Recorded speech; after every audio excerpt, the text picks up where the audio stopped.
This is Newsroom. Hello and welcome once again from Johannesburg here in South Africa. My name, of course, Eben Jansen. This show is always live and broadcast from our studios right here in Auckland Park in Johannesburg. Between 9 and 12, as always, we're also live on YouTube. You can watch us on the streaming facility there or back on demand a little bit later in the day. Now, today we asked the question around bogus colleges. They seem to be springing up all over here in South Africa. We're asking of you, why do we fall victim to bogus colleges? It seems so easy, but we'll speak to the department and other stakeholders around this issue, throughout the first hour of the show and maybe a little bit later on. However, busy news day ahead of us. Elvis Preslin has the details.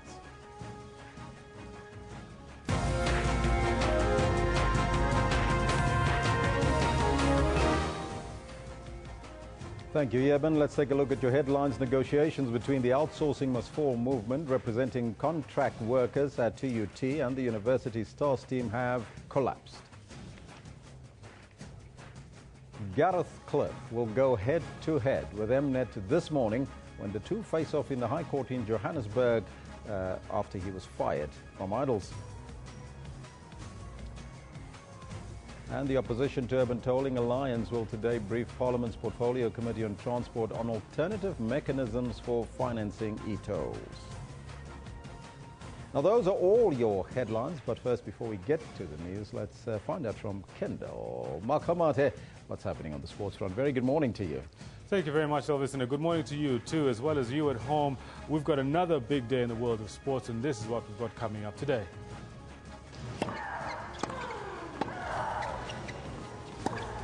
Serena Williams destroys Maria Sharapova, marching into the Australian Open semi-finals on the back of a 6-4, 6-1 victory. And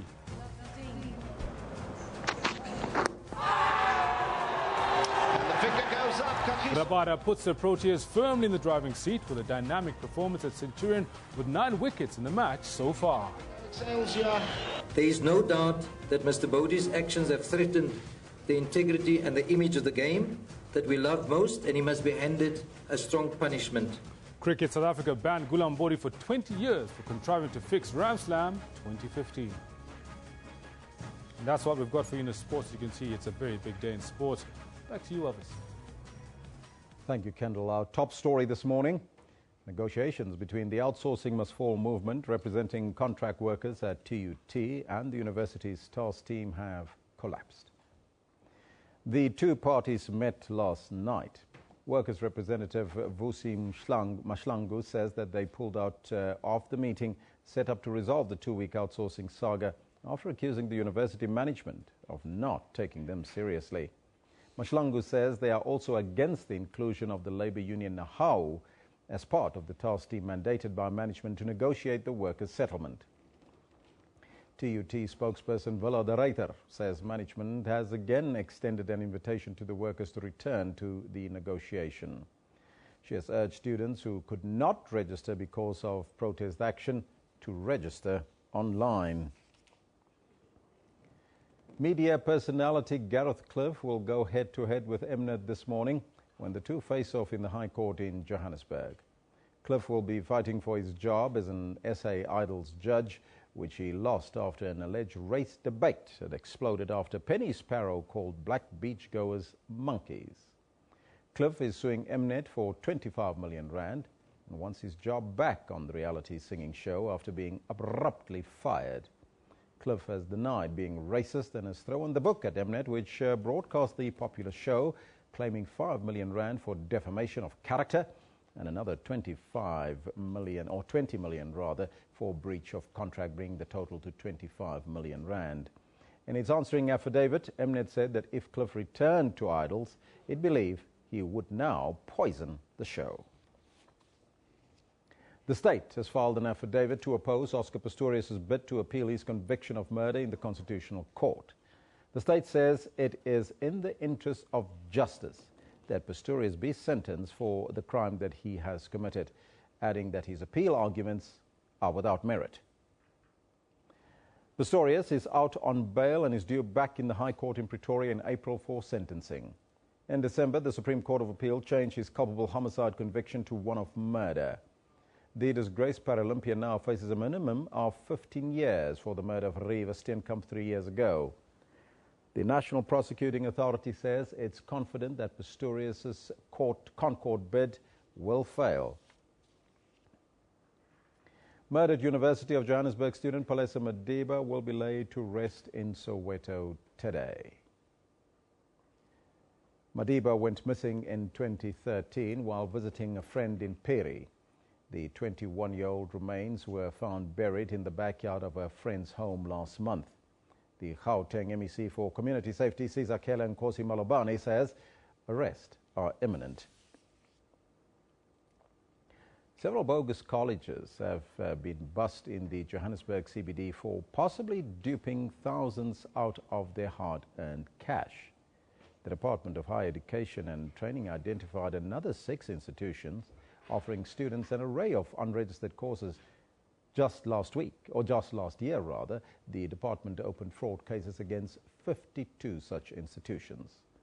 The colleges include Rogue Colleges and Gauteng City College were bust while it purports to be dedicated to excellence in education.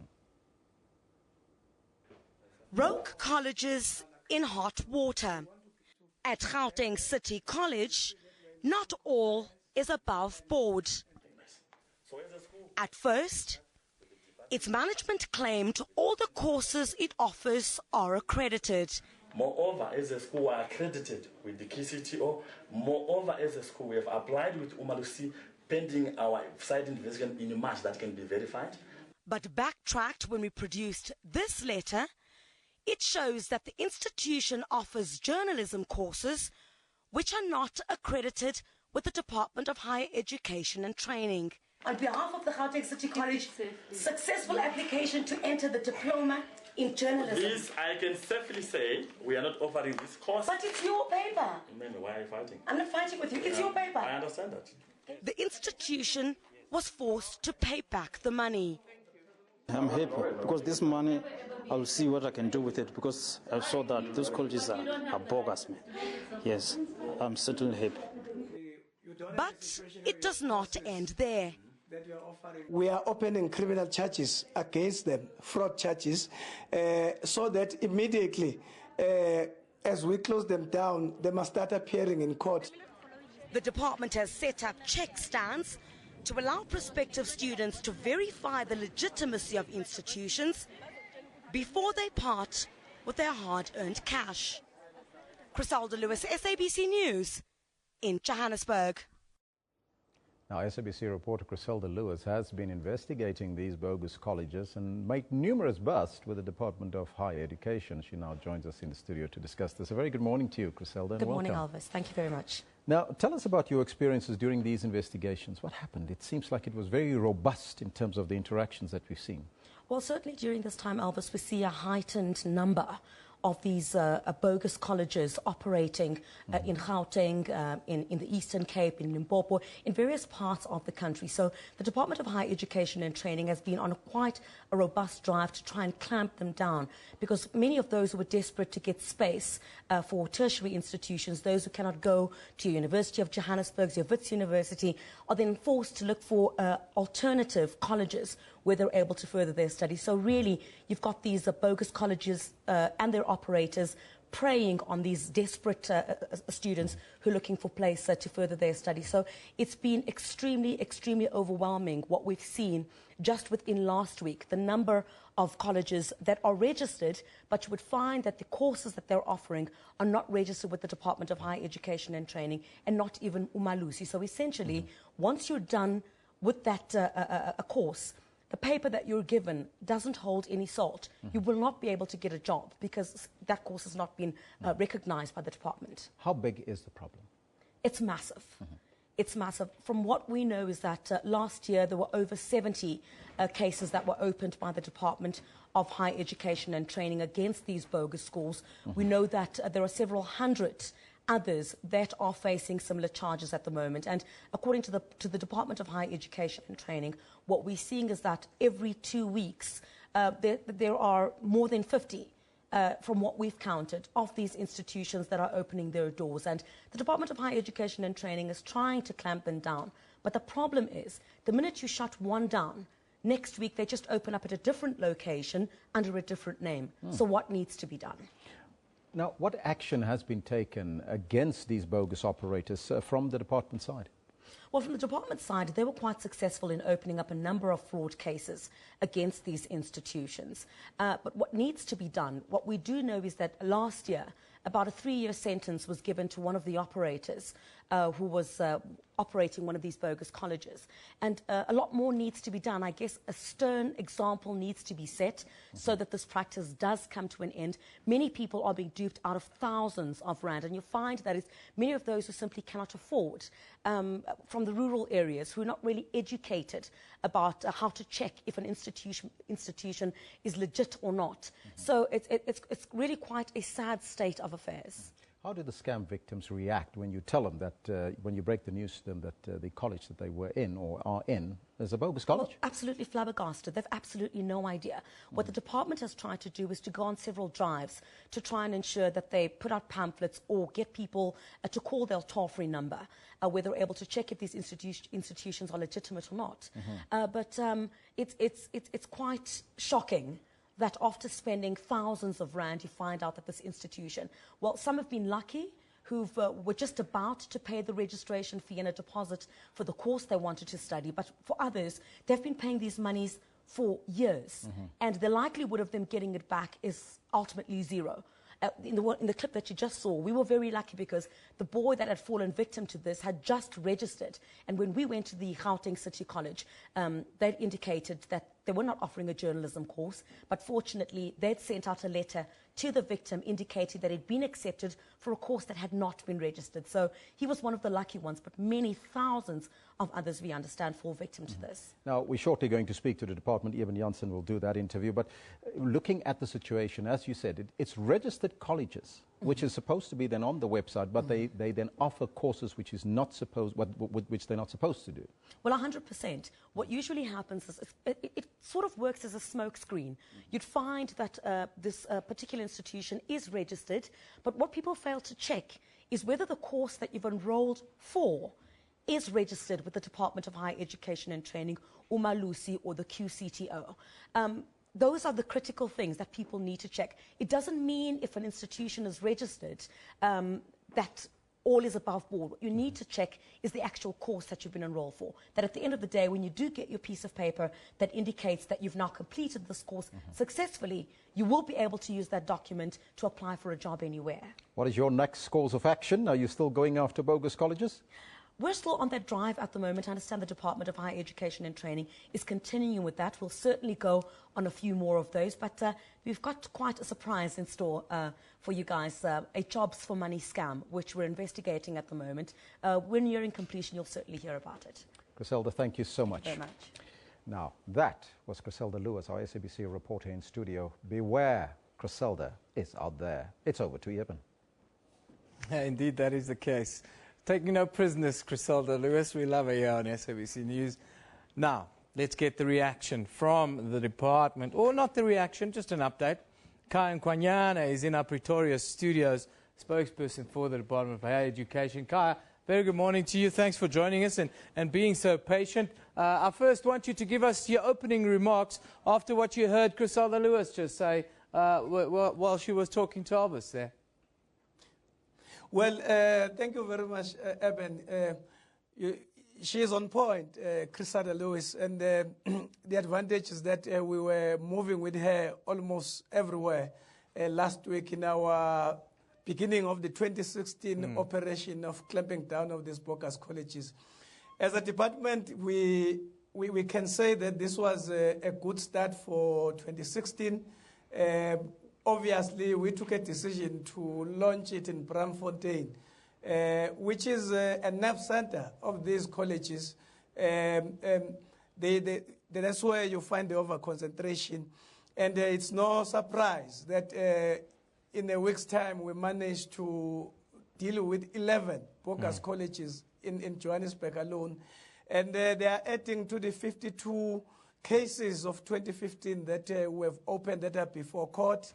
I must say that out of that operation last week, we have received a number of requests across the country Yesterday alone, we investigated for about 7 of them in different cities. I'm told that now, as I was approaching the studio, emails, phone calls were coming as of 8 o'clock this morning. So we are migrating. Our next stop is Pretoria, and we are working on the details so that we go to Durban, where we are finding quite a number of colleges, bogus colleges, that are over-concentrated there. And many of our young people, indeed, they are falling victims. And some of them, they've just registered as the year begins. After that, we might go to Polokwane, East London, PE, Bloemfontein, and so on.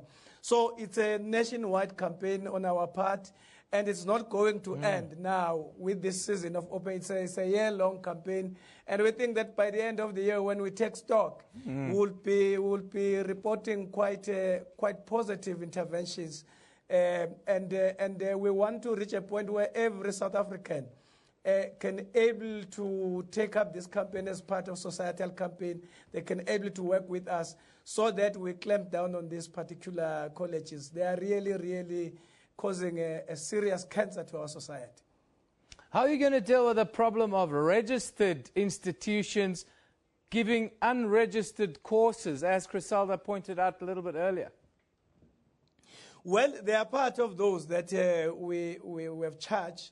The moment we grant a college a permission to operate on the basis that we have evaluated, quality assured, the kind of programs that they have to offer, which is a process that starts from the Council of Higher Education, we therefore say, you as this particular college, we accredit you to do 10 programs.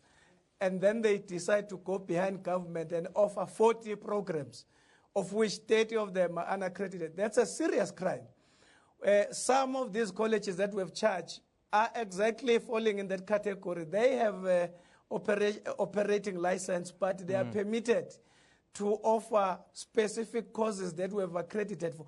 They might have applied for 40, but they passed to offer 10 courses. But because this is a money-making scheme, they go behind government and continue to offer those that are not permitted to do so. That's a serious crime.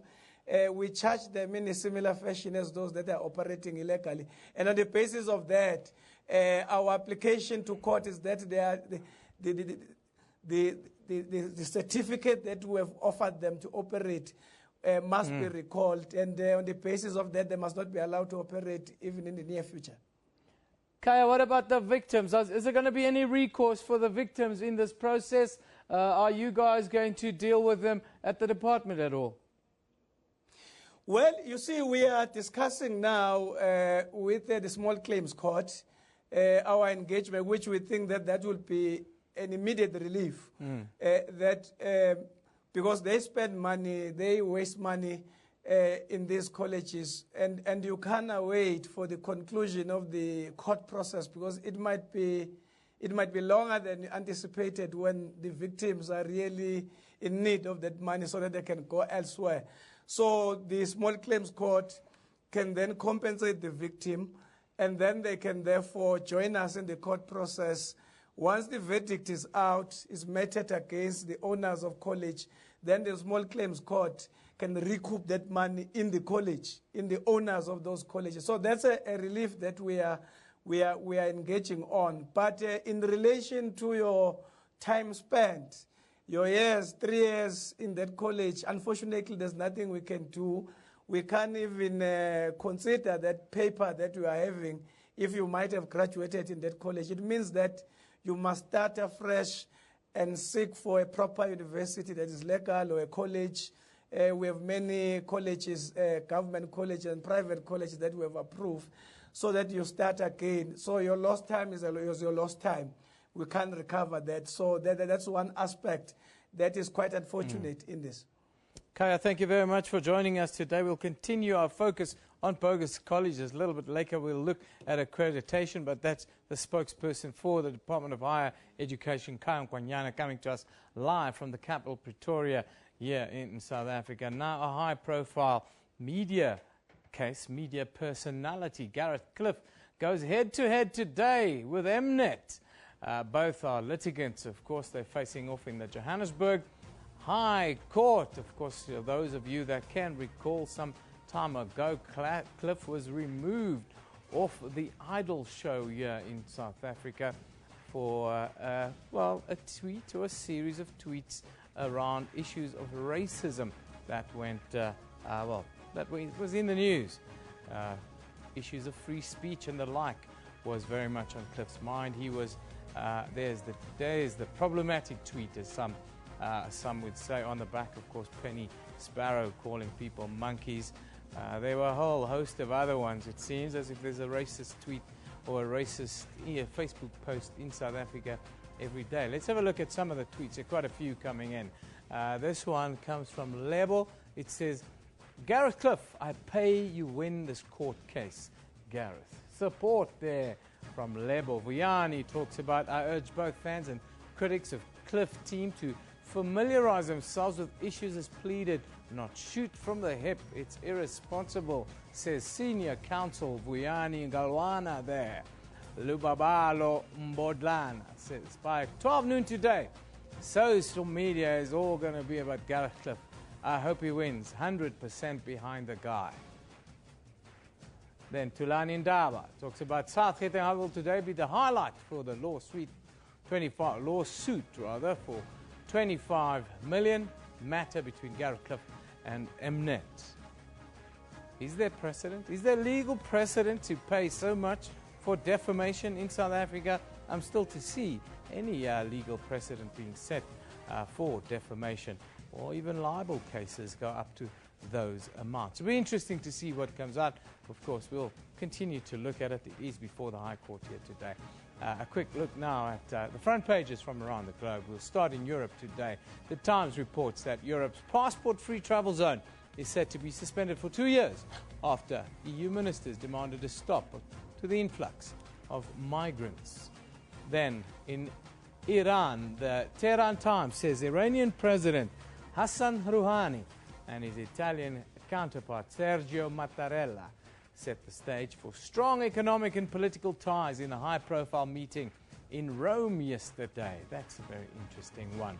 Finally, the New York International Times reports that Serena Williams defeated Maria Sharapova in 18 consecutive singles matches now. Will face Agnieszka Radwanska in the semi-finals on Thursday, a little bit later in the week.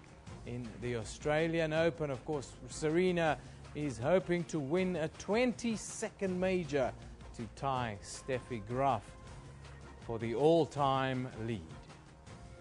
Now let's take a quick look at what we should look out for in the courts today in South Africa. Here in Johannesburg, of course, it is Gareth Cliff and Mnet. They will be in the High Court over issues relating to his jobs as an Idols judge. Cliff lost his position following a debate on race. The lawsuit, well, he's suing Mnet for 25 million South African rands. We'll take a short break. You're watching Newsroom on SABC News.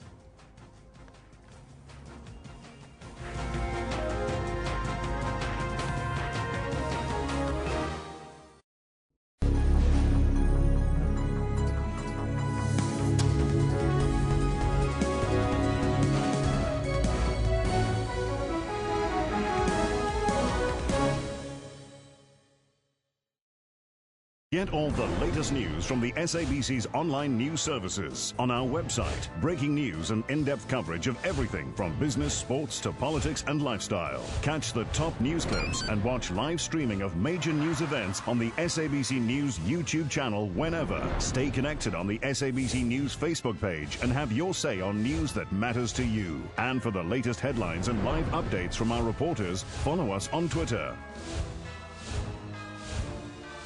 SABC Digital News, anytime, anywhere.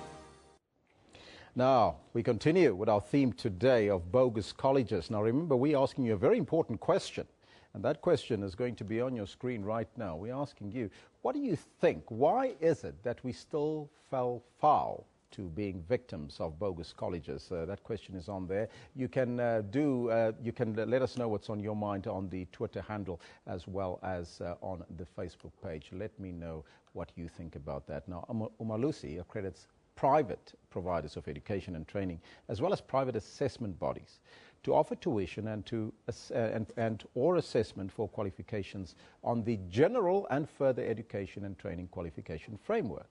Now, that's a mouthful, doesn't it? Now, with many bogus institutions booming everywhere and taking advantage of students who are desperate for tertiary education, what does one exactly need to do to open a registered private college? To find out, we are joined by Lucky Ditinyana, the Senior Manager, PR and Communications from Umalusi. Mr. Ditinyana, a very good morning to you and welcome. Thank you very much, Elvis, and good morning to your viewers as well. First and foremostly, there must be a process. So what does one actually need to open a college? Well, there are two processes, actually, and this is where we need to differentiate between registration on the one hand and accreditation on the other hand.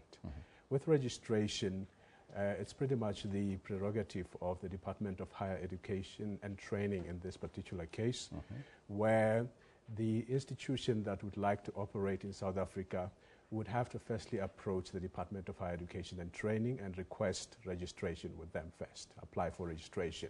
And registration basically means that after obtaining it, they would have obtained the license to operate legally in South Africa. On the other hand, Umalusi is responsible for what we call accreditation of qualifications. And by that we mean that each and every private institution, and specifically private TVET colleges, would have to obtain accreditation for specific programs or courses that they would like to offer. So you find that in some cases a private institution would initially obtain accreditation for one specific course. However, with the progression of time, they tend to sneak in other courses as well for which they were originally not accredited for. So basically that's how it works. So it's only the Higher Education Department first and then Umalusi. Exactly. Is there another department or that they need to subscribe to or be a member of before they can start operating? If you are specifically talking about the private TVET colleges, you are looking basically at those two. However, I must also hasten to add that, remember, Umalusi only accredits specific courses or qualifications. So there could be other accrediting bodies that a TVET college may want to consider.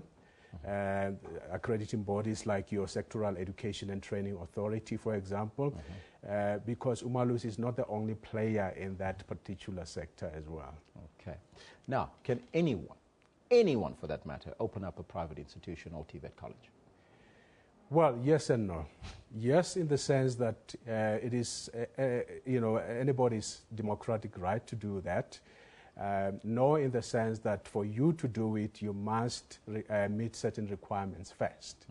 And some of those requirements would include things like your infrastructure. You must make sure, for example, that the location where you want to establish a college has been approved by law. You must make sure, for example, that you have the necessary wherewithal, such as staff, such as equipment, and so on and so forth. And in terms of offering specific qualifications, for example, you must have everything in place, such as staff, qualified staff, to offer those courses and so on and so forth. So accreditation looks into all of those things, and at the end of the day, the outcome could yield the following results. For example, you could have a situation where an institution is either granted accreditation outrightly, or they are not granted accreditation because they don't meet any of those requirements. Or lastly, they could be granted provisional accreditation because they meet some of the requirements. So it really depends on what comes out of that process. If they have provisional accreditation, can they go ahead and operate? Yes, they now, can. whose responsibility is it to ensure that these private institutions stick to the guidelines? Because you mentioned earlier on, these people are registered with the department, and even with Umalusi, but then they sneak in some of the courses that they're not supposed to give to learners or to provide to learners. Well, what Umalusi does in its capacity as an accrediting body is that from time to time we send out our officials to go and check whether these institutions are still keeping to the requirements as laid out by Umalusi.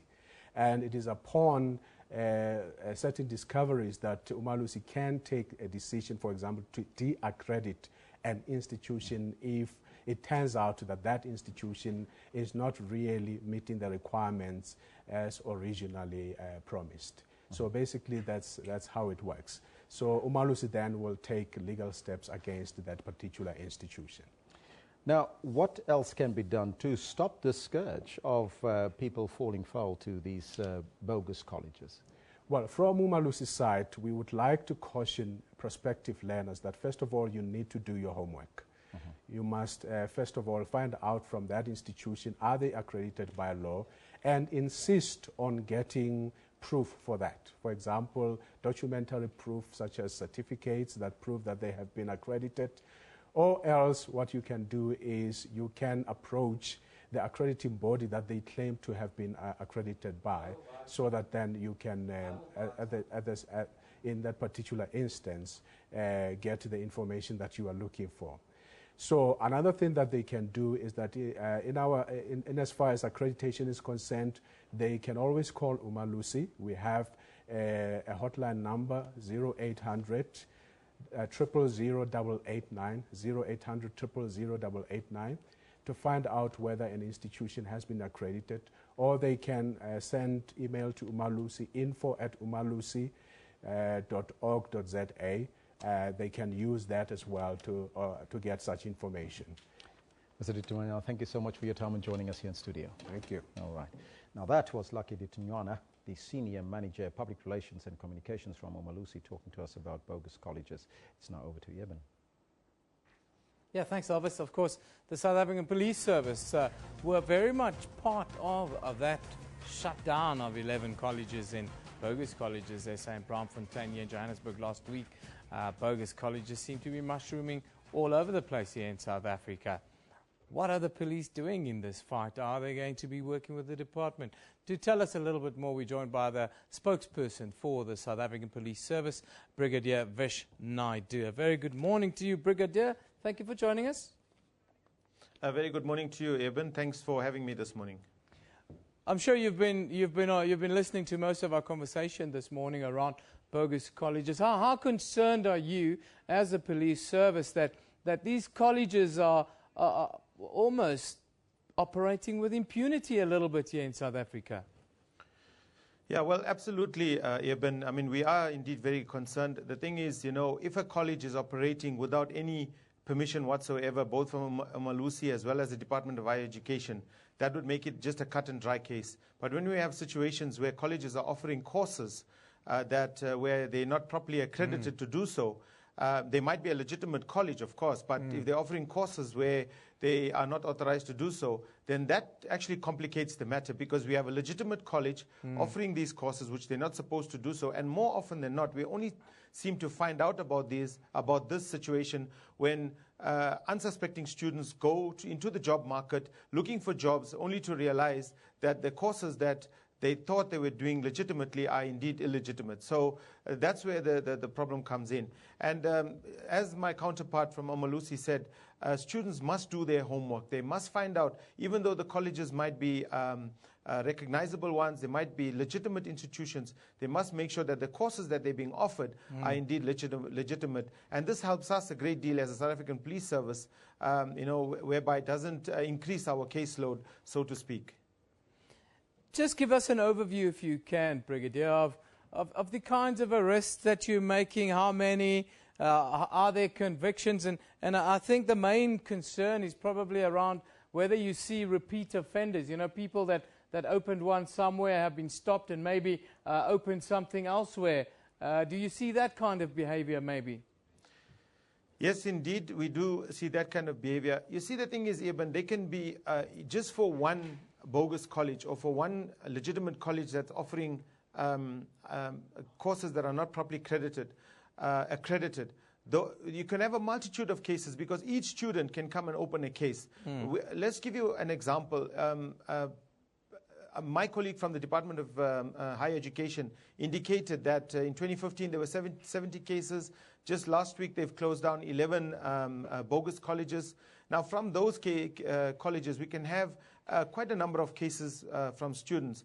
I'll just give you an example.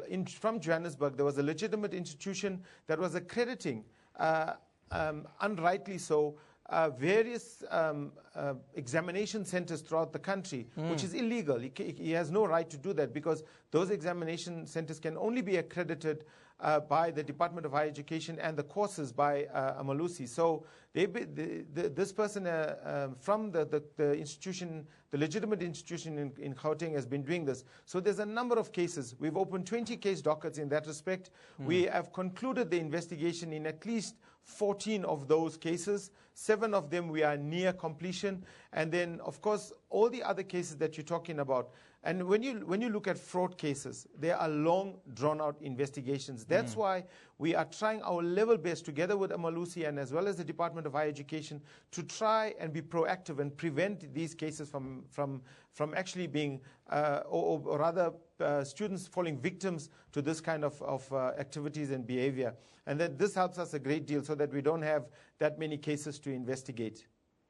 Brigadier, the department says they're now going on a roadshow around the country. Pretoria's next, Cape Town, PE, and so forth. They're going to be targeting these colleges. You're obviously going to be going with them. But just tell us a little bit about that process and your sort of train of thought when you go about rounding up these colleges.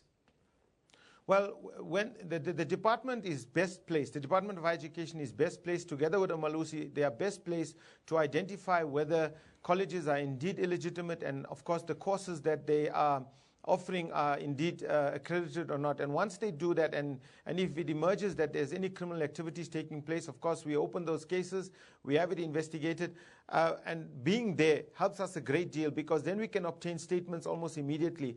When cases are opened at a later stage, it makes it that much more difficult for us to go and trace the witnesses, to take warning statements from potential suspects and so forth. So being with them, being part of this process, helps the process a great deal in resolving or finalizing investigations as quickly as possible. Brigadier, in conclusion, your advice to the ordinary members of society like ourselves, the man in the street, when you come across these kinds of operations, what do you do? Should we go to police stations? Do they go online and speak directly to you? What's your advice to the people? Firstly, I want to say the Department of Higher Education has done extremely well. They've posted on their website all the legitimate colleges, which helps a great deal, especially for unsuspecting students, when doing their homework, to look at these colleges to make sure that the colleges that they're registering with is indeed legitimate. As far as the courses are concerned, they must do their homework, as my colleague from Amalusi has said. They must do a verification of those courses together with Amalusi as well as the Department of Education. I want to say that them falling victims to this kind of bogus colleges and bogus courses, it doesn't really help the students very much because they lose a lot of money in the process. What is consolation is that when we get those cases, we successfully investigate them and ensure successful prosecution. But that's just, it doesn't really help them recover their money. If they do, it might not be in time. So being proactive in this whole process, it will benefit or really be very helpful to students in the long run. Brigadier Vish Naidu, thank you very much for joining us today, coming to you live from the capital, telling us about the police's efforts in dealing with bogus colleges and also what you can do. Yes, they're stepping up the fight against bogus operators. The concerning thing is that, well, some people are registered, or some colleges are registered, but then they embellish their courses and they give you courses that are, well, not within their ambit. That's very concerning, and it will be very difficult to police. But we are on it. Now, sad story, Joburg. In Johannesburg, the murdered University of Johannesburg student Palesa Madiba, she will be laid to rest in Soweto today. It's a story that's, well, affected everyone here in South Africa. Here you see the picture, of course. Buried she was in a shallow grave at the back of a friend's house. Lots of questions, of course, with regards to her slaying or to her murder. Though some of those questions have been asked on social media. There you said Justice for All asked about this Palesa case. How can a family not see a fresh grave dug in their yard for 2 years? I see even the littlest hole dug by moles here. Unati, that is a question that a lot of people ask. Dear Palesa Madiba, may your soul rest in peace. That one from Esther Motlaban. May your soul rest in peace, Palesa Madiba. Let justice take its course. Becky Mia says that. Then Mo Katz talks about, honestly, who tipped the police about Palesa Madiba's body being buried at the backyard of a friend's home? Can't the police trace that? Knowledge is the name on that tweet. Anyhow, let's take a look at our question of the day. We've been dealing with bogus colleges the entire morning. You saw Griselda Lewis do that fantastic investigation. Don't raise your voice at me investigation. Didn't that one go down well last week? Of course, we're looking at bogus colleges. We want you to know, or you want you to tell us, why do we fall victim to the scourge that is bogus colleges? Is it that it's easy when, well, young people are a little bit desperate? What are your views at SABC Newsroom? That's where we would love you to interact with us. Now, let's take a quick look at what is on Newsroom's Facebook page. The Pan-Africanist Congress says the parole conditions of its members, including Michael Motsamai, are worse than those imposed by the apartheid system. Then, the Congress of South African Trade Unions is expected to take its fight against the new tax amendment laws to the African National Congress's NEC Lekgotla in Pretoria. And one of America's top economists has warned that a significant downturn in the world economy, led by the United States, could be the defining story of this year, 2016. We're going to look at that a little bit wider later on in the week, but I will ask our economic analyst, Israel Mkhizi, to give us his views on it a little bit later in the show, around 10:30. So if you want to know about that, tune in at that time, or just hang around all the time. This is our Facebook page. You type it in the search bar, Newsroom, we pop up. You like the page, we come up in your stream, or you can go straight to sabc.co.za/news. We're there. But we'll also hear, and we'll be back after a short break.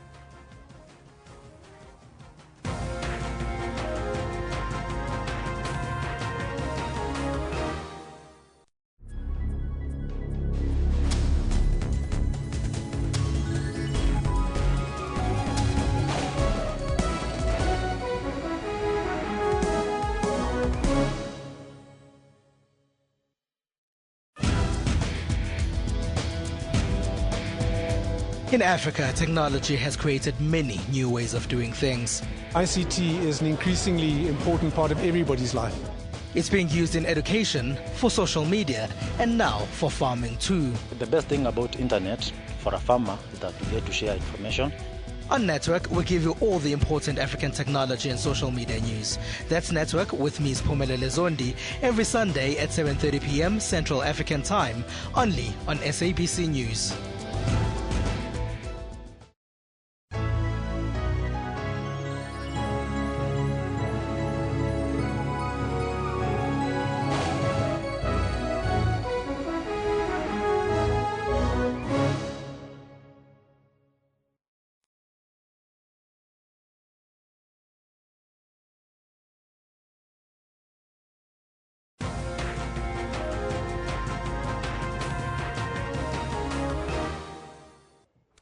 Yeah, welcome back. You're still with Newsroom on SABC News. Now, of course, we ask you the question around bogus colleges today here in South Africa.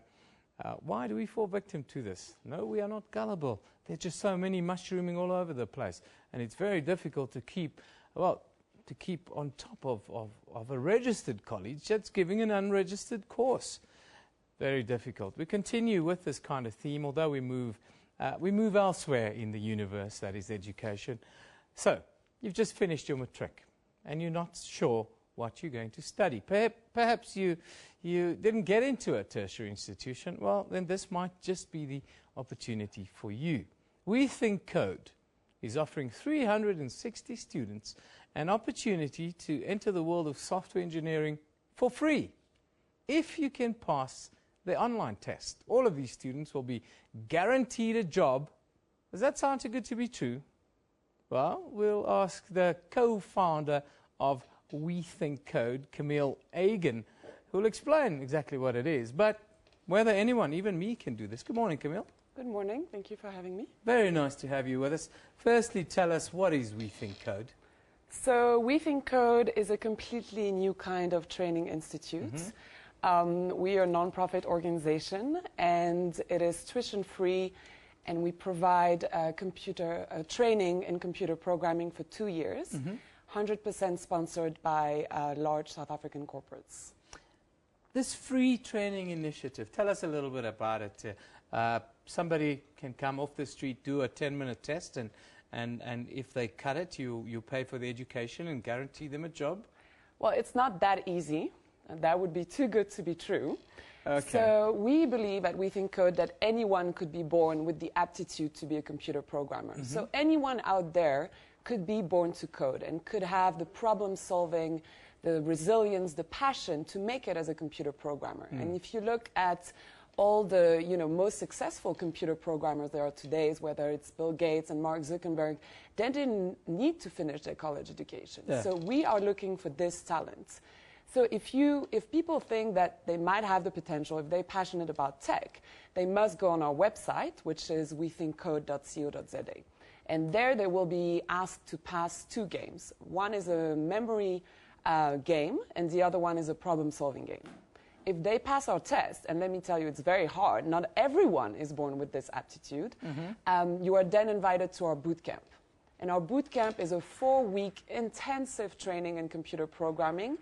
And while during the test we looked for talent, during the boot camp we look for resilience, for passion, for collaboration, for curiosity. Is that what makes a good programmer? Not intelligence, but things like curiosity, the unquantifiable things. What makes a good programmer, and how many people in our general population, say out of 100, would cut it? So I think it's different kind of intelligence. I would not say it's not intelligent, but so what makes a great programmer is, from a mind point of view, would say, like I say, memory, problem solving, critical thinking. And then it's also a lot about the attitude. It's your resilience. They say you can see who is a good computer programmer if you can find like 15 cups of coffee next to his computer or her computer. So spending 15 hours trying to solve a problem, this will make you a great computer programmer. And I would say that about 5 to 10% of the general population would cut it as great computer programmer. Now, how many people have you seen registered for your challenge? We'll call it that, for your challenge, and how is it doing? So 20,000 people have signed up since October when we opened our online applications. About 6,000 to 7,000 have taken both tests, and about 300 have passed both tests. So it is about 1 to 2% from the 20,000 sign-ups, but from the people that actually took the time to take the test, it's about 4 to 5%. So you're going to select 120, am I right? 120 people to do the 2-year course. Tell us about that course and what then happens to those people after they complete this course. So, the magic of the course, and this is why we also say that we are a revolution, is that there are no teachers, there are no books, there are no classes. You come in onto our campus, which is in the CBD, and there you are in front of your computer, and you need to solve problems. How are you going to solve problems? Well, you're going to ask Google, who is your best friend, and you're going to ask your peers. And this is how you will move through the course. Because we believe that there is no point me instructing you how to code in a certain language, for instance, Java, because in 5 years, Java is not going to exist anymore. So we teach you to learn how to learn. And this is what also will make you an amazing programmer at companies when new technologies come and suddenly you have to learn them. So for 2 years, you basically learn in that way at our campus. And after 8 months, you will go do a 4-month internship at one of our corporate sponsors. Then you come back to the course for another 8 months, and then you have employment opportunities by our sponsors. The ability to learn new things, that's called discipline in the world, isn't it? Yes, it is. It is discipline, I agree. What about an old dog like me? Could I come walk off the street there and have what it takes, or is it only the early adopters, people who've adopted to technology over the last 20 years who'd be able to do that? So I'm not sure your age, and I won't try to guess, but our course is open. That's the only criteria. You need to be between the age of 17 to 35. Yeah. So okay, no, I don't qualify. Yeah. So if you're between the age of 17 to 35, you can come in and apply for a course. Do people still think in today's world, though? Do people still problem solve? We live in a time where everyone's got Google and everyone's intelligent because of that. Well, Google will provide you the information that you need to problem solve, but it will not problem solve for you. So this is exactly what we're looking for, is people that can use this knowledge and this information that's provided by technology and use it to then find solutions to problems that we're all facing as a society, whether it is company problems, but it can also be social problems like access to water, the environment, health, education. Quickly tell people who are interested, we see wethinkcode.co.za, that's the website. Yes. That's the place where people go.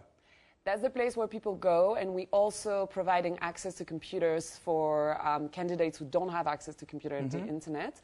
They must SMS us the word code at 43366, and we'll be in touch to provide access. Only 5% of people who take the test will pass, and no, you don't. It doesn't mean that you are a nerd.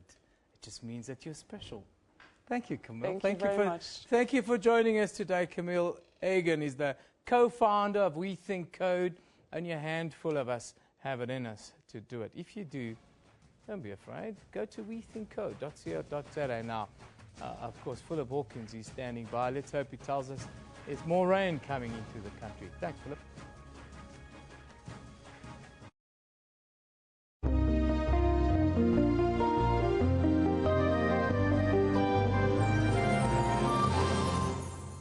Yeah, thank you so much. Well, we're going to start off by taking a look at what's going on in terms of your cloud cover for today. And no surprises here. We're expecting a lot of cloud cover all the way throughout Central Africa. Nothing different there, but it is going to spread all the way down towards Mozambique and the eastern and central eastern regions of Southern Africa as well. It is bringing with it quite a bit of rainfall, as you can see in our rainfall forecast. At the moment, we're expecting isolated showers to extend throughout the next few hours through the Central African region. Once again, as we said, extending down that southeastern coastline of Africa there.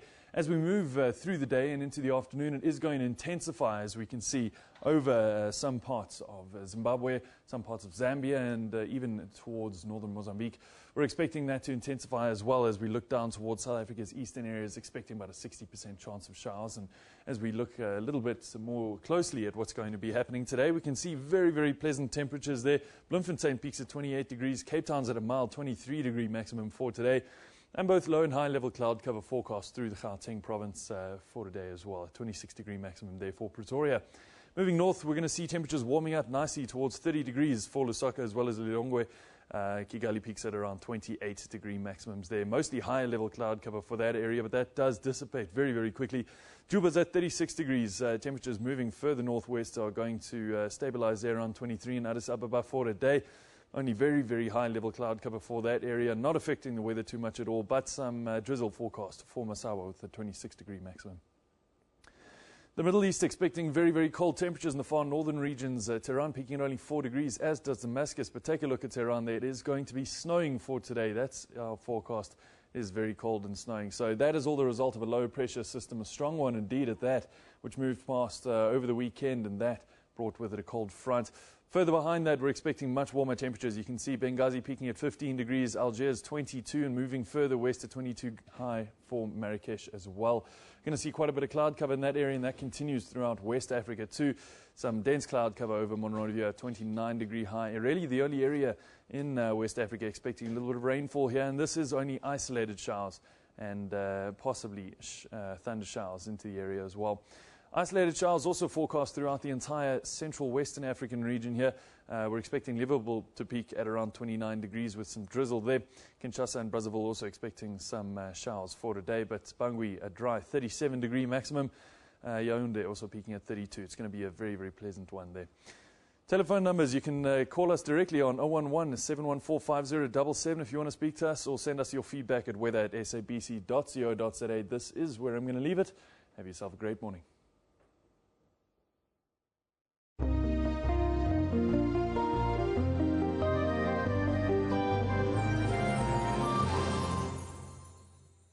Yeah, thanks, Philip. Before we go to our little break, just Cricket South Africa, of course, imposed a heavy 20-year ban on Gulam Bodhi. This after he admitted charges of contriving or attempting to fix matches in the 2015 Ramsland T20 Challenge. Now, let's take a look at some of the tweets that what people are saying with regards to Gulam Bodhi. It was a big shock. CSA's 20-year ban on Gulam Bodhi is outlandish, says Vandal.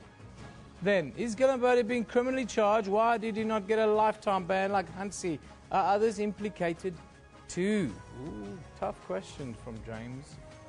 Then Gulam Bodhi banned for 20 years, but somehow I'm still smelling fish. Something not ringing true here. We are not being told everything. Yes, we are being told that Gulam Bodhi was caught before anything happened. That was what they said during the Hansi trial as well. Tian says, should be jailed, and what a disgrace for South Africa and the gentleman's sport cricket.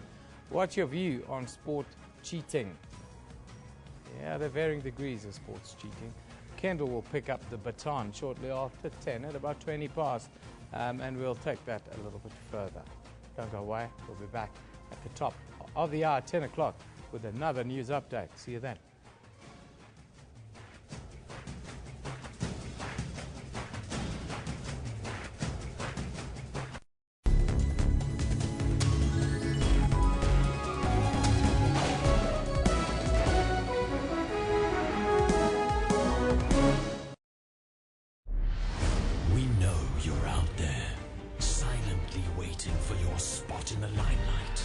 Step up, people of the party. We need your energy, your greatness. Just because you don't do it for money doesn't make you an amateur. Yes, we salute you, party comrade, with a bottle of Johnny Walker Red Label for just $169.99 from Tops at Spa. Mancosa, Southern Africa's leading distance learning institution. Accredited, affordable and accessible management education programs. Higher certificates, diplomas, undergraduate and postgraduate degrees. Register at Mancosa and be part of Southern Africa's leading private business school. Visit our website, mancosa.co.za. Mancosa, management education reimagined.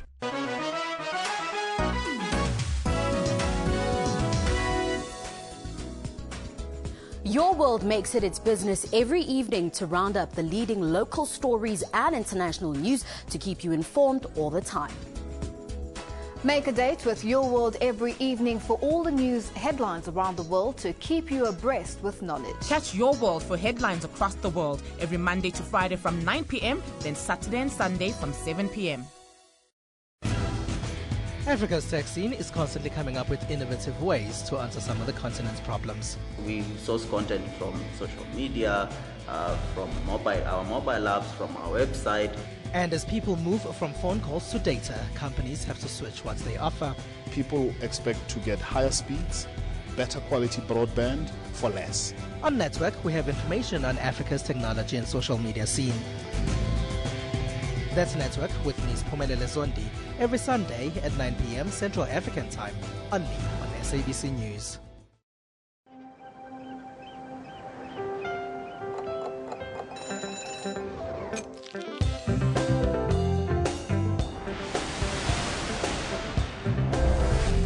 Morning Live sets the agenda for the day. We bring you the latest local and international news. We are on the ball with all your sports activities and results. We give you the latest business update. We bring you the latest weather every time. Watch Morning Live every weekday morning at 6 o'clock, bringing you everything you need to know before you go. Shap shap, tada.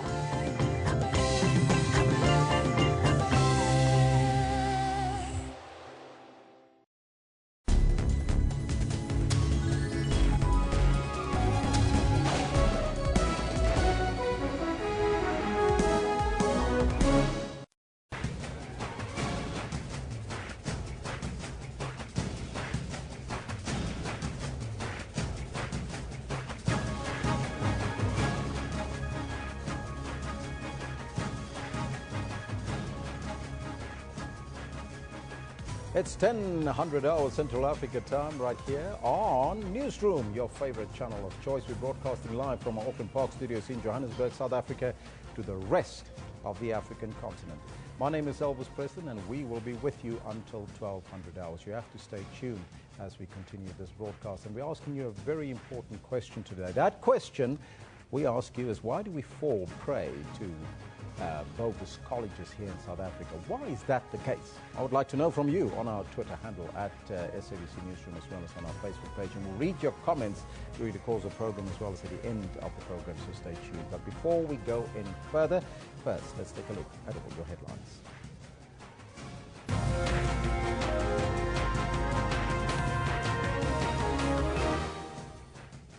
Negotiations between the Outsourcing Must Fall movement, representing the contract workers at TUT, and the university's task team have collapsed. Gareth Cliff will go head-to-head with Mnet this morning when the two face off in the High Court in Johannesburg. And the opposition to Urban Tolling Alliance will today brief Parliament's Portfolio Committee on Transport on alternative mechanisms for financing e-tolls. Now, those are all your headlines, but before we go any further, let's find out from Kendo Makamate what's happening on the sports front. A very good morning. Good morning, Elvis. It's a very big day for a lot of people in the world of sports. Outside, we've got the Australian Open getting into the business end, as well as the Proteas are doing what they need to be doing to give us a bit of pride. But good morning. This is what we've got for you in the sports today.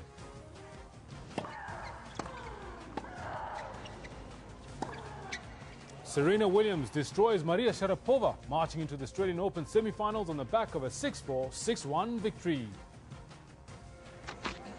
And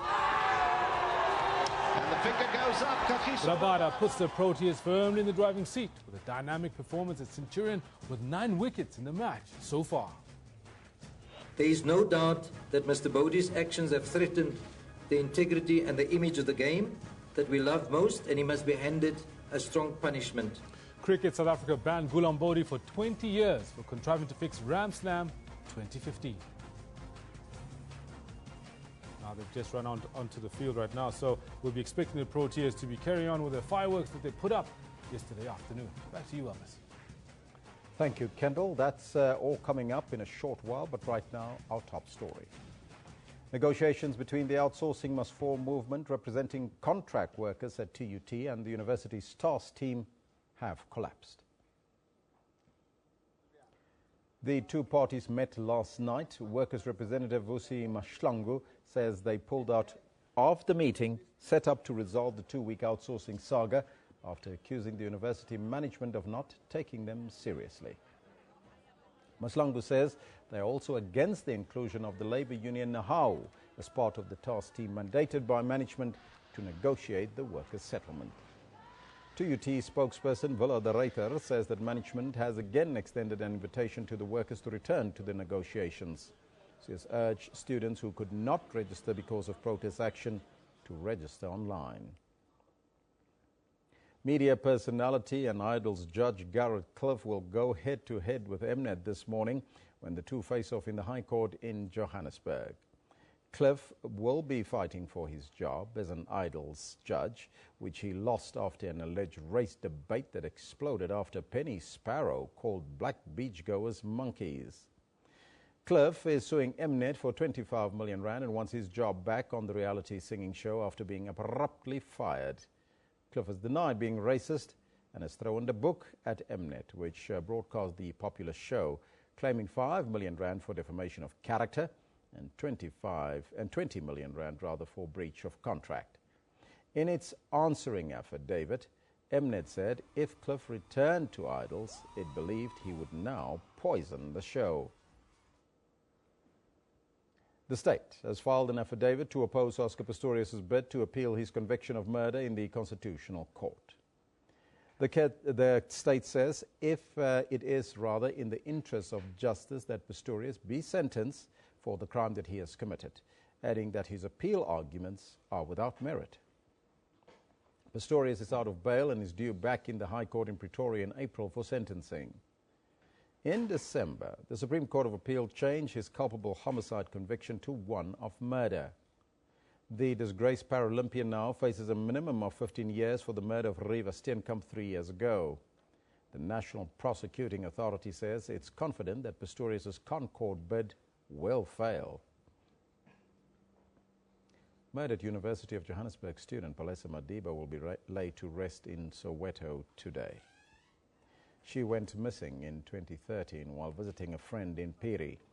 The 21-year-old's remains were found buried in the backyard of a friend's home last month. The Gauteng MEC for Community Safety, Sizakela Nkosi Malobani, says arrests are imminent. The Department of Higher Education and Training says it started 2016 well, as it has managed to close 11 bogus colleges in Johannesburg alone last week, adding to 52 cases of 2015. The department says it will take its campaign of closing bogus colleges to other cities around the country. Now, earlier we spoke to the department spokesperson Kaya Nkanyama, who says that registered colleges that offer additional courses which they are not registered for will face the full might of the law. The moment we grant a college a permission to operate on the basis that we have evaluated, quality assured, the kind of programs that they have to offer, which is a process that starts from the Council of Higher Education. We therefore say, you as this particular college, we accredit you to do 10 programs. And then they decide to go behind government and offer 40 programs, of which 30 of them are unaccredited. That's a serious crime. Some of these colleges that we've charged are exactly falling in that category. They have a operating license, but they are permitted to offer specific courses that we have accredited for. They might have applied for 40, but they passed to offer 10 courses. But because this is a money-making scheme, they go behind government and continue to offer those that are not permitted to do so. That's a serious crime. We charge them in a similar fashion as those that are operating illegally. And on the basis of that, our application to court is that they are the certificate that we have offered them to operate must be recalled. And on the basis of that, they must not be allowed to operate even in the near future. You that question, how is it that we still fall prey to these bogus colleges? I'd like to get your thoughts on our Facebook page as well as on our Twitter handle. The ANC is holding its first Lekgotla of the year.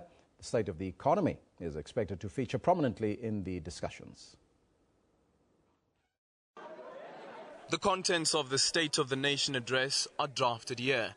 And on the 11th of February, many will be listening closely to the President when he reads the economic chapter, especially in light of the rand hitting record lows, trading as much as 18 rand against the US dollar, while the International Monetary Fund downgraded the country's economic growth prospects from 1.3% to 0.7%. We are going to debate the economy and the approach to the economy. That's why we are receiving two reports. The first one is an input from the Treasury, which will be looking into the fiscal aspects of governance. And we'll receive another report from Rob Davis, which will look into international economic situation, including trade relations. Listening attentively to those reports will be COSATU, but its biggest challenge now is getting the Tax Amendment Act repealed. Workers have been in an economic squeeze for ages. We acknowledge the dire straits situation right now. We all have to stand together to fix the economy. We must stop making careless mistakes. We must ensure that we close ranks as a nation to face with this economic situation. Ratings agency Standard & Poor's also warned that the country can't afford any policy errors. However, the door of discussion remains open. We must clarify if the issue is about preservation or not. That debate should take place, because if we say no preservations, the experience tells us that that is a life sentence on poverty. COSATU is also taking the fight to the streets, but it's a tight race against time. The Tax Amendment Act will be implemented from the 1st of March. Aldrin Sampier, SABC News, Irene Centurion. President Thabo Mbeki says that he never fired his then deputy, Jacob Zuma. This emerged in the third installment of his series of weekly letters reflecting on his term as president. In it, Mbeki says that Zuma offered to step down to focus on a court case to clear his name. As it was put in 2005, the release of then-President Jacob Zuma from his responsibilities sent shockwaves across the country. He was implicated in the corruption trial of his former financial advisor, Shabir Sheikh. I've come to the conclusion that the circumstances dictate that in the interest of the Honorable Deputy President, the government, our young democratic system and our country, it would be best to release Honorable Jacob Zuma from his responsibilities as Deputy President of the Republic and member of the Cabinet. Mbeki's letters have elicited wide reaction. Some say he's neither doing himself nor the ANC a favor. If you participate in debates on this issue, if you look at what people are saying, it really is polarizing people. People either think that Mr. Mbeki was a national hero or they think he was a disaster. And it's very interesting that South Africans should be so divided and so polarized about our second president. Mbeki also dismissed allegations that he had centralized power by controlling the ANC from the union buildings. He said cabinet appointments and reshuffling were always done in consultation with the ANC. The office of the president refused to comment on Mbeki's third letter. Montlenyani Dipoko, SABC News, Johannesburg. The opposition to Urban Tolling Alliance will today brief Parliament's Portfolio Committee on Transport on alternative mechanisms for financing e-tolls. The alliance was asked to brief the committee on potential consequences of the planned e-toll regulatory amendments and concerns around toll collections. It will also deal with possible collusion in the Gauteng Freeway Improvement Project and a lack of court action against this behavior. The alliance has been fighting the e-toll system in Gauteng for a number of years now. The judge presiding over the trifecta case involving the former ANC provincial chair in the Northern Cape, John Block, and businessman Christo Scholz, has ruled that an application by the Asset Forfeiture Unit must first be concluded before sentencing can begin. They were convicted in October last year on charges of fraud and corruption, and sentencing had been due to start yesterday. The Forfeiture Unit wants to confiscate assets that it deems to be the proceeds of their crimes. These include a guest house in Uppington, which is alleged to have been upgraded by Block, with money he received from the trifecta deals amounting to 2.7 million rand. The application will be heard in May. King Goodwill Zwelithini says that he will not apologize for what he said about foreign nationals. The King was responding to a preliminary report by the Human Rights Commission. The report is believed to have exonerated the King from hate speech, but recommended an apology. Zwelithini spoke at Zingutu at the weekend. He ruled out an apology. In his controversial speech to police chiefs at Pongola last year, the King said foreigners committing crime should leave the country. 31 complainants lodged a case with the Human Rights Commission. It was claimed that his remarks amounted to hate speech, sparking xenophobic attacks in the country. The Commission's preliminary report was released late last year and sent for comments to the complainants and the respondents. Today, the Human Rights Commission says there was nothing wrong with my utterance, yet they want me to apologize. They don't tell me why I should apologize when I am found not guilty. In my culture, we don't just apologize for no reason. The King insisted he was wrongly quoted. Last year, there were a lot of attacks from the media. The country was nearly close to turmoil because of lies that were reported about my utterance in Pongolo last year. Complainants are said to be unhappy with the preliminary report and may seek intervention from the Equality Court. The Commission wants comments until the final report, expected at the end of the month. Lungisi Kumalo, SABC News, Ngutu. The Democratic Alliance's Western Cape Executive Committee will meet in Cape Town today to discuss the fate of Councillor Sam Pienaar. He has submitted a letter to the party explaining why he should not be suspended after allegedly failing to disclose his role in the planning of the Trojan horse shooting on the Cape Flats in the 1980s. On the 15th of October 1985, 3 young South Africans died at the hands of apartheid police while fighting for freedom. Now, more than 30 years on, it's emerged a senior DA councillor was part of the planning, a matter he apparently failed to disclose. He hasn't been suspended as yet. The process is taking place. Councillor Pienaar's relationship with the Trojan horse event was completely unknown to the DA. He didn't disclose it in his declaration when he became a councillor. It was in this street more than 30 years ago where 3 young people were shot and killed by members of the African Defence Unit. Now residents believe it's an injustice that a commander involved in the massacre is a member of the city council. It's not right. He should not be allowed to hold any post. It's unfair and he shouldn't be serving and he should be jailed. Meanwhile, the ANC in the city claims the DA was aware of the matter. What is clear is that more and more DA leaders are being exposed as being racist and having acted consciously against our people in the past. Pienaar is one example that's come out through the TRC, but it was public knowledge about his involvement. The Institute for Justice and Reconciliation says Pienaar has no place holding public office. Spokesperson Stanley Henkeman says Pienaar did not apologize or receive amnesty for his role in the 1985 shootings. Carmel Lochmerg-Roberts, SABC News, Cape Town. Still in Cape Town, the mayor, Patricia de Lille, will run for re-election in the local government polls after securing the DA's nomination for the post.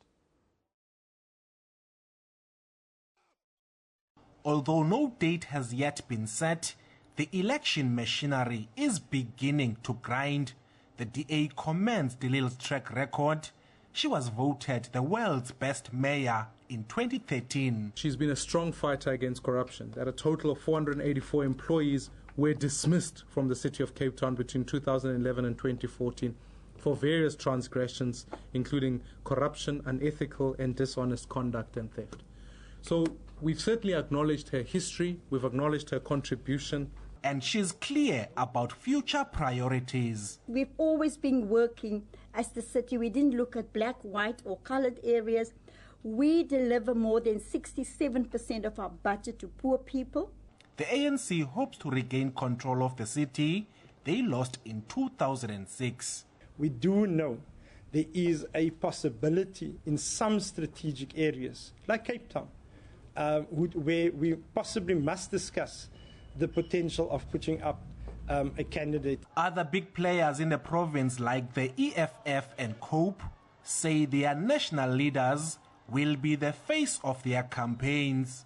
Bulelani Philip, SABC News, Cape Town.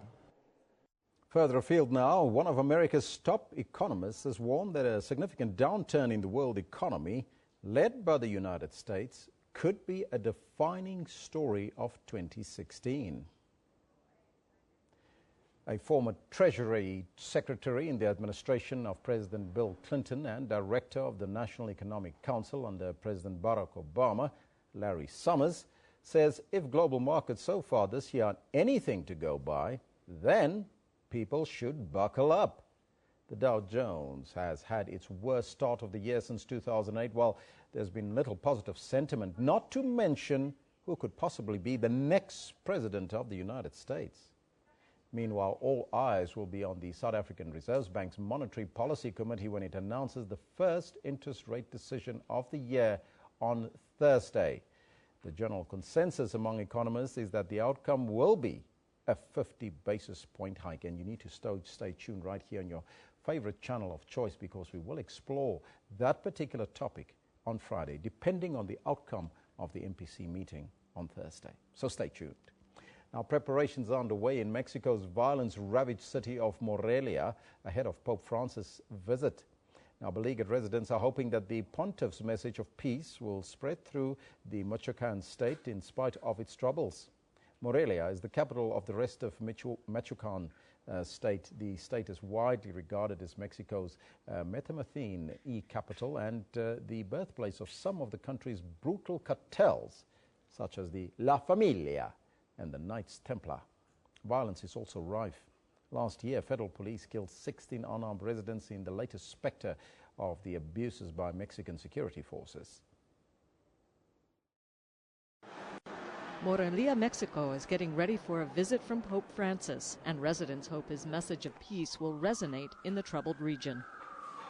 Workers have been busy repairing a monument in the city square and giving the local stadium an extensive makeover ahead of the Pope's visit next month. But some residents say the cleanup cannot mask the region's deep-seated problems.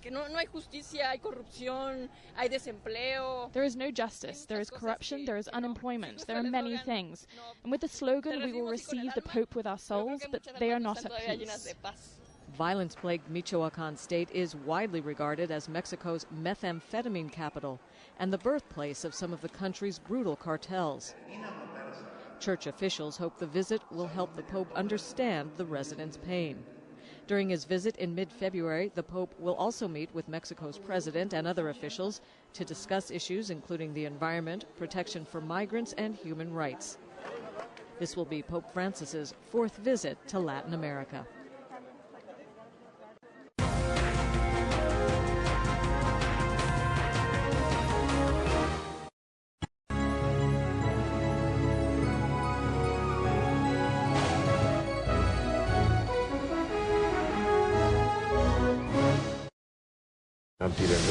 And I'm Prabhakshini Chetty Miller, SAB Miller, Anheuser-Busch InBev. It's something that I need to learn to say more often. Will together produce around a third of the world's beer. It is a mouthful. Have you ever considered skin bleaching? Nigeria tops the list of African countries with 77% of its women bleaching their skin. Now I can see that it is not good because it affects my face and some of my body parts. Thousands of Arab Israelis and Palestinians participated in a big rally. Flight MH17 was shot down by a Russian-made missile. How those chips may fall is a prediction best left to the currency of time. That's Primetime News, Africa Journal, and Your World on SABC News.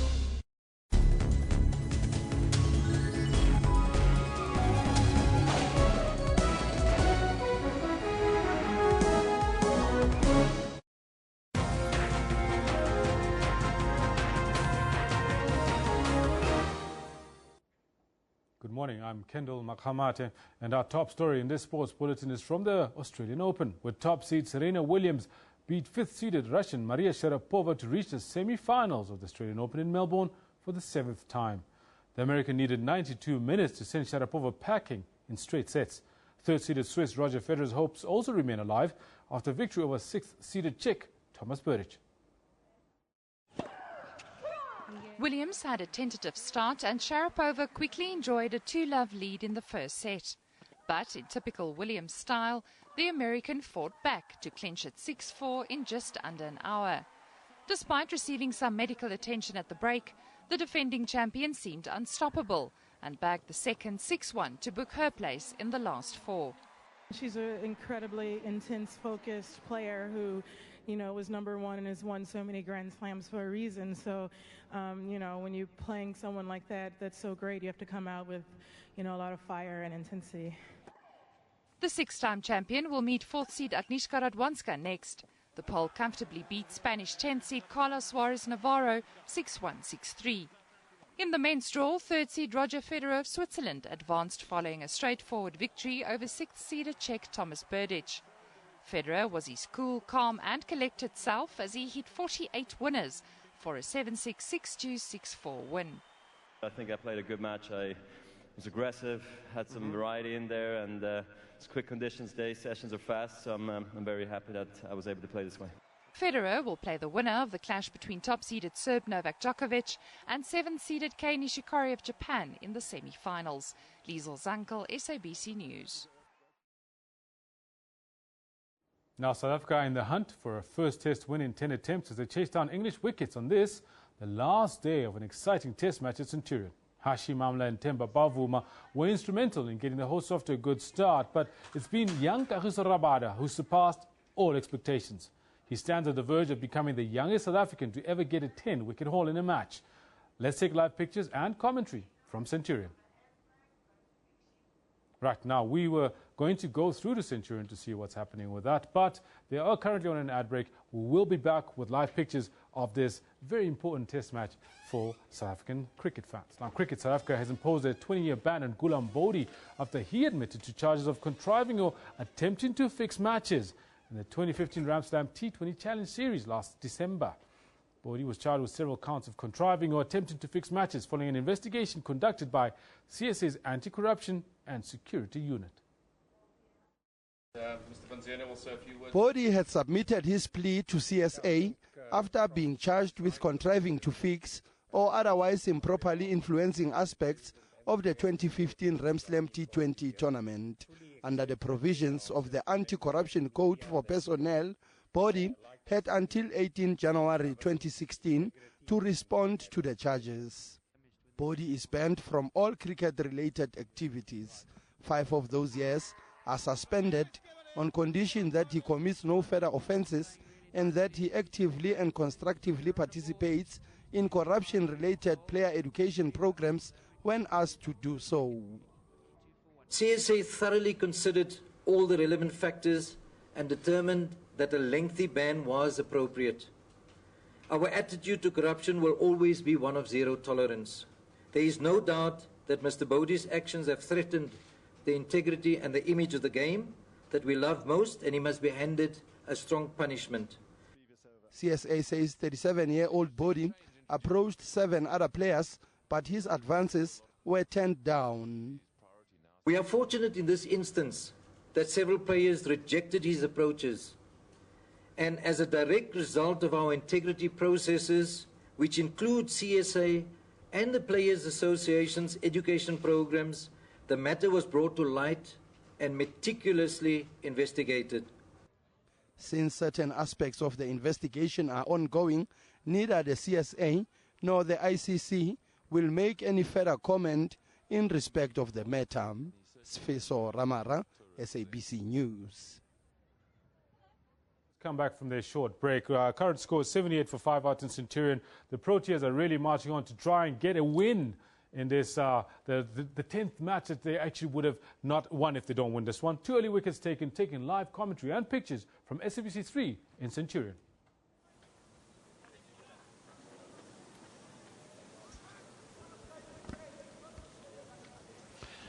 Welcome to our viewers on SABC News Channel 404. It's been a very good start to the morning's play. The 5th and final day of the 4th and final test match here at Centurion. South Africa have taken 2 wickets. Both overnight batsmen have fallen. Morné Morkel, one of the successful bowlers, accounting for James Taylor for 24. 5 runs better off than he was overnight. And then the big one, Joe Root, caught it slip by Dean Elgar off the off-spinner Dane Pete. Kagiso Rabada with 9 wickets overnight had to wait 20 minutes before being introduced into the attack. He's bowled just 1 over this morning. England's victory target looking very distant at the moment. They need another 304 to win, but they've lost 2 wickets. They're 78 for 5 with Ben Stokes, the aggressive left-hander, exciting left-hander, just been hit by Morné Morkel. He's on 10. Johnny Bairstow on 10 as well. Ray Jennings, good start for South Africa, ideal. Ideal start, and a little sloppy batting from England. I know Taylor got a ball very difficult to play, but Joe Root, the #1 in the world, to play a sloppy shot, just fetching it outside or off, ball not moving from Dan Pitt, and well caught by Dean Elgar. Let me see match summary.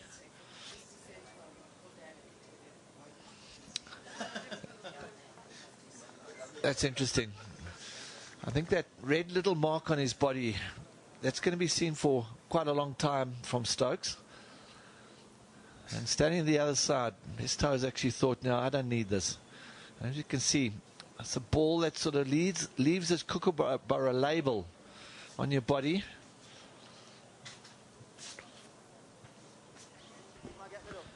Well, I tell you what, there's being brave and there's being sensible.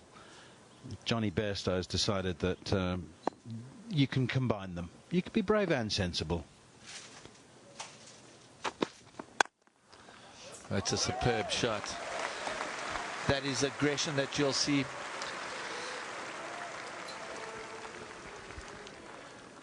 Well, on that note, a positive one for England.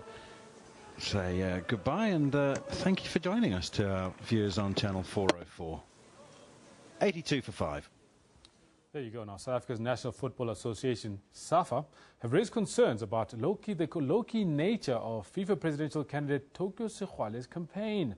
This came the same day that the Central American Football Union, with 7 votes, announced their support for presidential contender Gianni Infantino.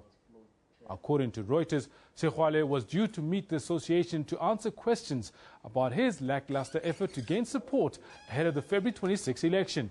SAFA want the anti-apartheid activist to explain his campaign tactics and progress after backing his bid for the presidency and helping him obtain the 5 nominations he needed to stand in the ballot to replace Sepp Blatter. The billionaire businessman, who is not a formal SAFA member, has made little impact, failing to get an endorsement from the Confederation of African Football despite being the only African in the 5-man race. This contrasts with agent support for their president Sheikh Salman bin Ibrahim Al Khalifa of Bahrain and UEFA's backing of the Swiss Gianni Infantino. The 62-year-old Sekgwale will be attending a meeting of the new FIFA Now pressure group in Belgium tomorrow. Now, something we've been waiting for the whole day is Kagiso Rabada getting his 10th wicket. Taking live pictures quickly to see the celebration. Well, Dean Elgar with the catch, or A.B. de Villiers with the catch and slip. No. Oh, dear me. Oh, no. This could haunt him. There's nothing behind the line. And that's what you call mother cricket. Bairstow comes back, and Rabada has the disappointment not only to lose out on the 10 wickets, but the leading wicket taker in the series. A lesson to be learnt here. Well, as you can see, there's nothing behind the line of his foot, so no ball, no wicket. There you go. But he'll have more chances. We're going to take a short break. When we come back, Eben Janssen with more news and analysis.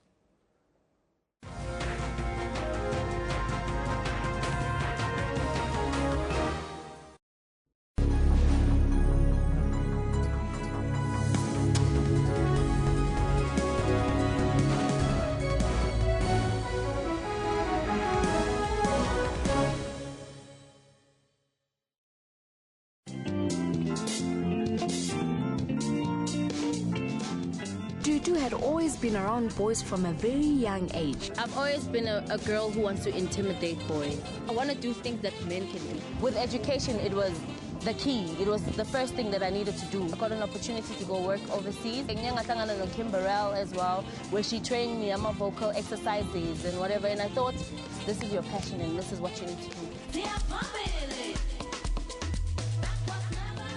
Join me, Pule Mulebati, on your show about those who take on and conquer life's challenges every Saturday at 5:30.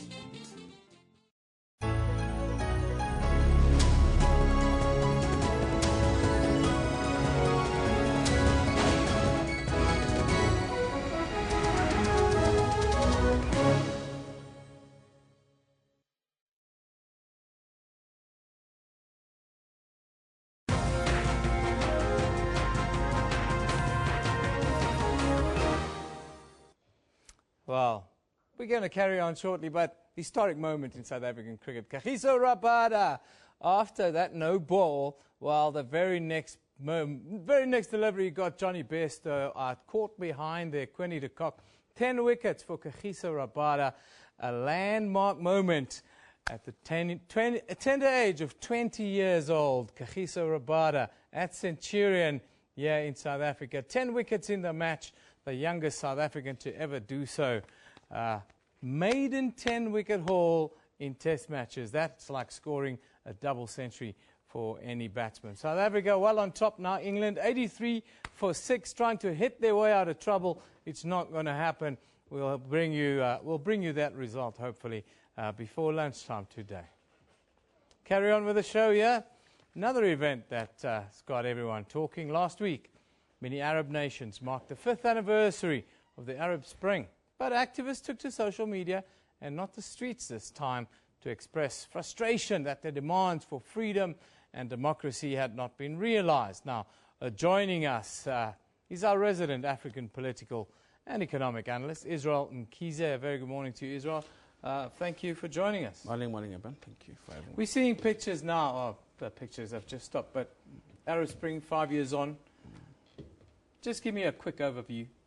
Well, the popular tone is that there was an Arab Spring, but underneath that you see an invasion, an Arab invasion, because there's a strong hand of the international interest in these countries which are said to be, at the time, were uprising. But you can see that there was a strategic thinking, particularly from NATO and some Western alliances, to ensure that on the ground there is a support of the local people to push these riots and these uprising. Obviously, they were carrying legitimate requests and demands for economic transformation and the inclusion or transition to the modern economy or modern governance system, such as perhaps democracy.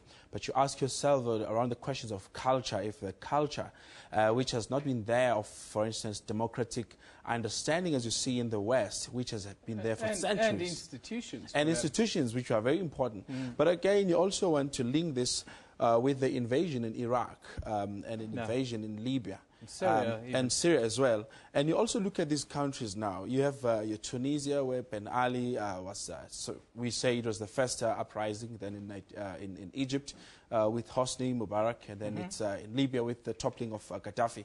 Then you go up to the Middle East with Assad in Syria. But now you see how Western Middle East politics has been shaped around the domestic politics of these countries. You've got America and Russia taking each other on there in Syria. You ask yourself, what is the interest? What do these countries have? And we know that they are quite oil-rich. They're rich in petroleum, they're rich also in gas.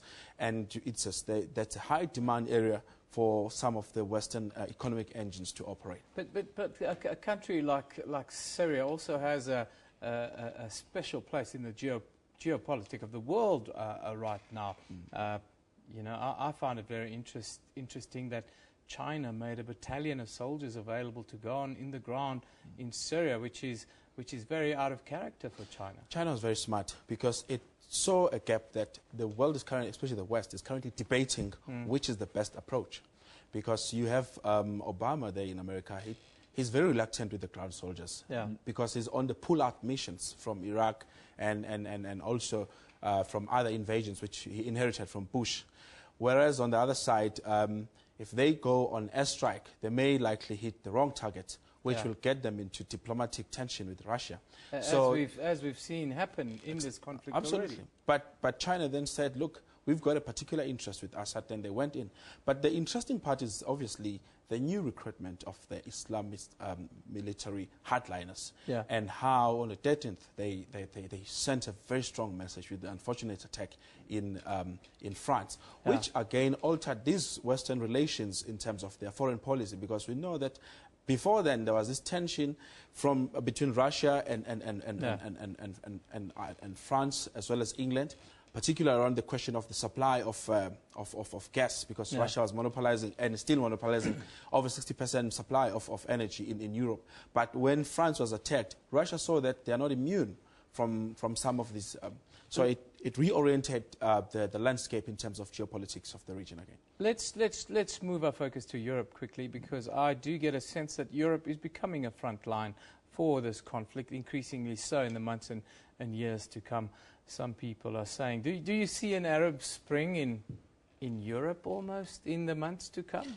Well, there could be. It may not necessarily be in the same character as we've seen in the Arab League nations. It could be because actually the whole notion of revolutions emanates from Europe. You've got your French Revolution, you've got your Lenin-led revolution and Stalin-led revolutions. Obviously, that's German and your Russia. And also, you've got the Industrial Revolution. It's just that you've got two hands on revolution. You either have the underground sort of Marxist learning laborers revolution, or you've got the Industrial Revolution. Sometimes you find that these two revolutions, they will clash. There will be a confrontation of these civilization or these revolutions.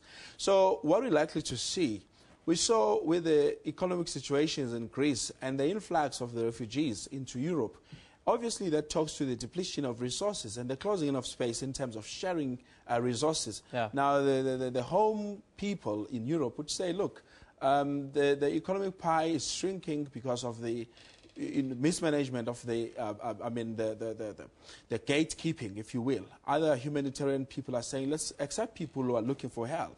Others are saying, but there is not enough economic infrastructure to take care of them. So some of those things could be driving forces. Let's go back to those Arab countries quickly. Egypt, Tunisia, we mentioned as a sort of front line of the Arab Spring and what happened there. Of course, we all see Tahrir Square and the ongoing fights in the streets of Cairo and the like. What is next there? I'm reading reports in mainstream media, I have to say, that Egypt is teetering on the brink of another Arab Spring.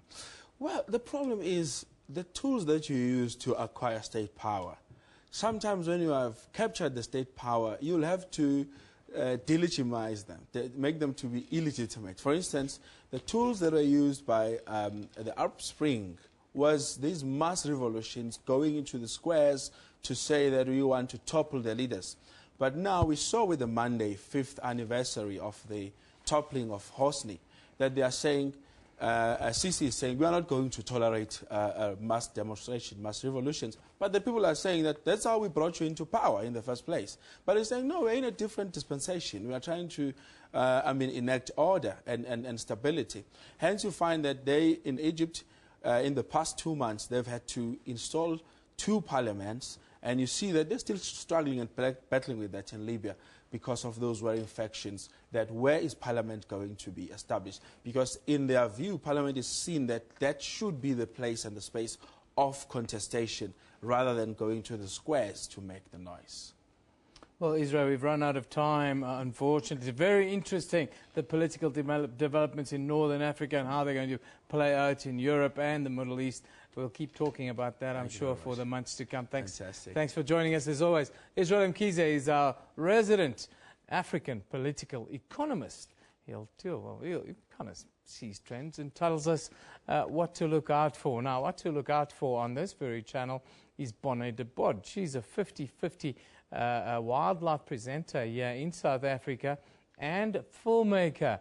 And this, well, in her latest installment of, the Poaching Diaries, if you can call it that, we're looking at the latest numbers released by South Africa. Again, more than 1,100 rhino were killed over the last year, 2015 that was.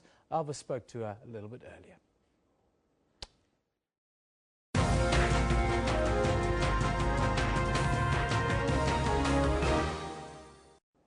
For the first time in a decade, rhino poaching statistics have stabilized. Now, this is according to the Minister of Environmental Affairs, Edna Molewa, who made this important announcement last week, Thursday.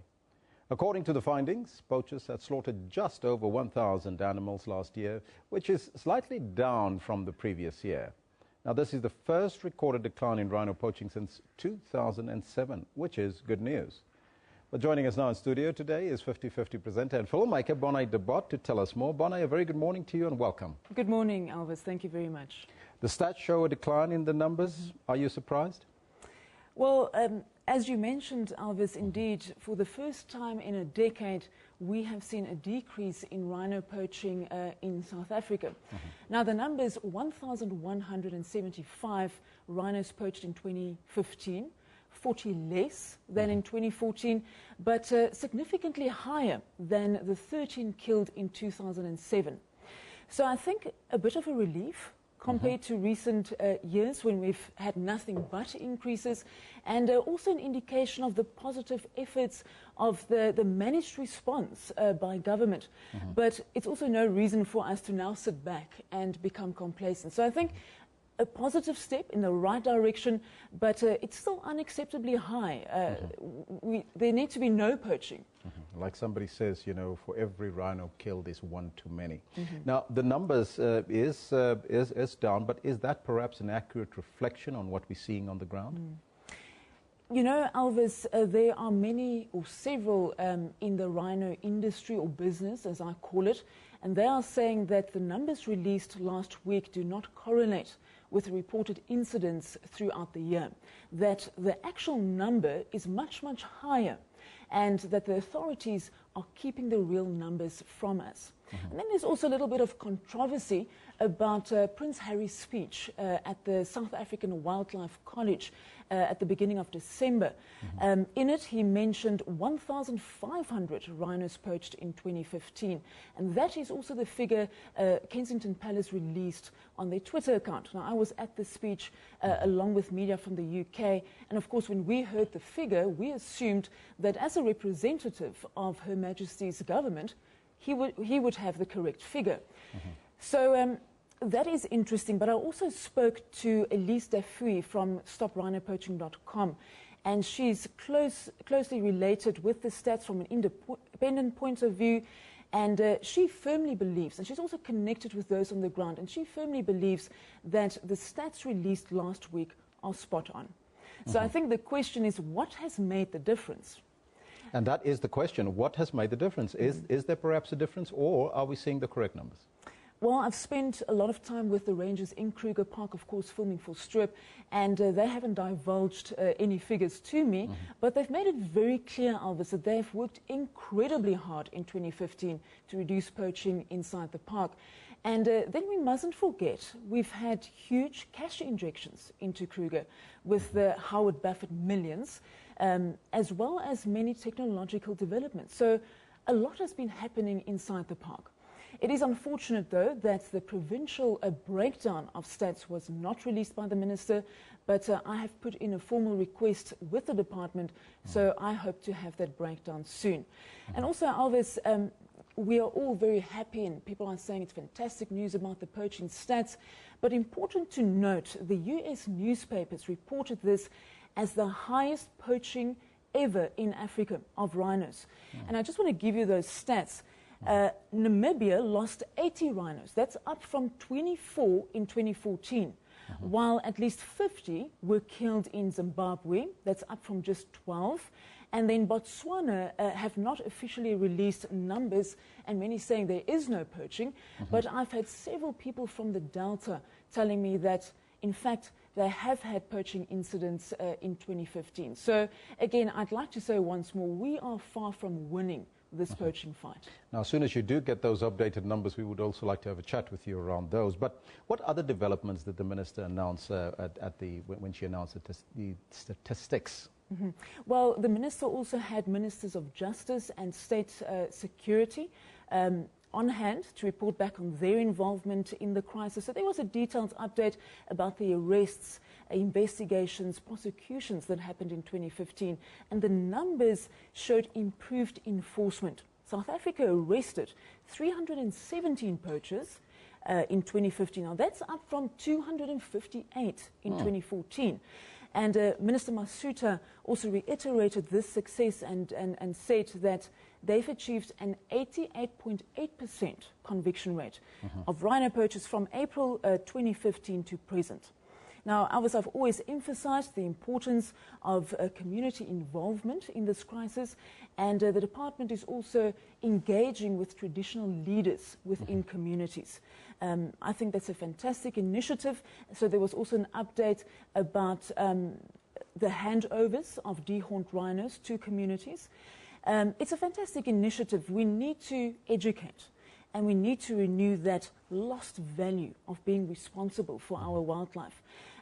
Think about it, Elvis. If we can get it right with our rhinos, we can get it right with everything else. Yes. Can you tell us about this domestic trade in rhino horn that the minister also announced? What is that all about? Certainly a big development in the world of rhino management.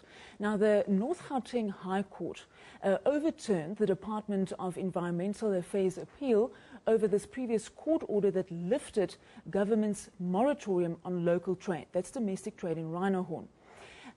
Very interesting. Minister Molewa also referred to this lawsuit in the press briefing. Now, it all stemmed from a case where private rhino owners brought this to court in late 2015. It was called, or it's called, the DEA versus Kruger case, and where private rhino owners Johan Kruger and John Hume took government to court to lift the government's local moratorium. Now, I just want to give the viewers a little bit of background. Most nations in the world have signed a treaty called CITES, and they regulate wildlife trade. And in 1977, CITES banned local and international trade in rhino horn. But in the mid-1990s, when South Africa's rhino population was doing so well, the status of white rhinos was downlisted. And that, of course, opened domestic trade.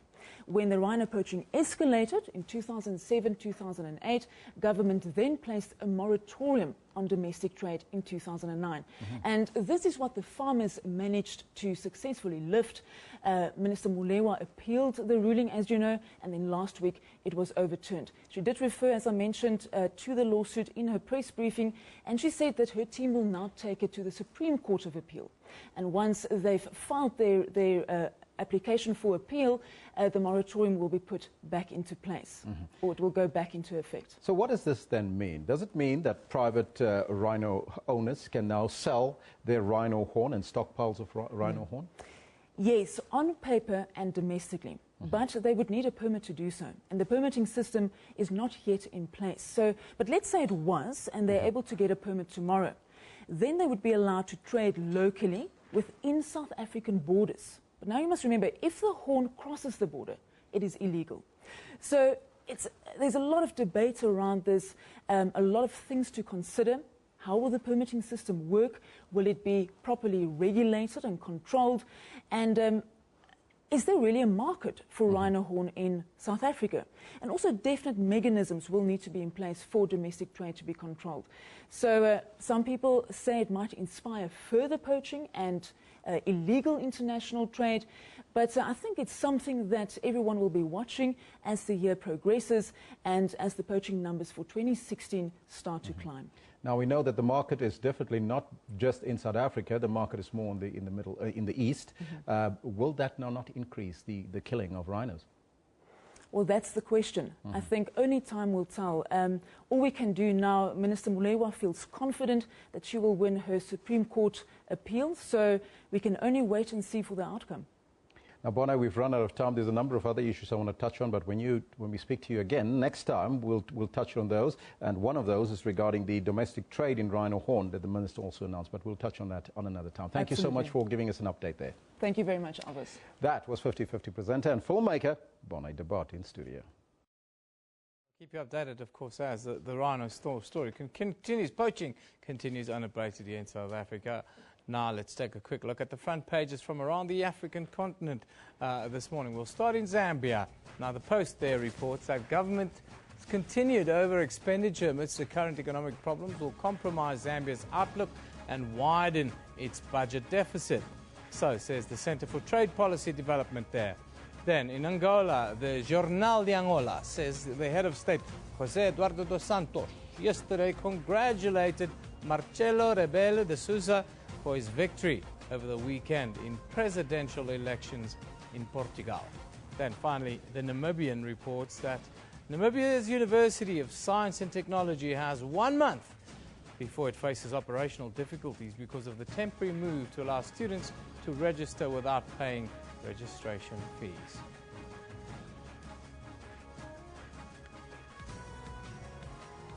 Sounds familiar, without paying for anything. Anyhow, Kagiso Rabada is making history, 11th wicket down. Let's have a quick look at live pictures and see if we can see. There's the man of the moment, Kagiso Rabada. England are 91 for 8, teetering on the brink of a massive defeat. They still need a further 291 runs to win that test match. That is not going to happen. Looks like it might be all over before lunchtime today there at Centurion. Terrific performance by the young man, Kagiso KG Rabada. Remember that name? Stuart Broad. Remember that name. He'll be playing for South Africa for many, many years to come. Anyhow, time for us to say goodbye for now. We'll be back at the top of the hour with another update. See you then.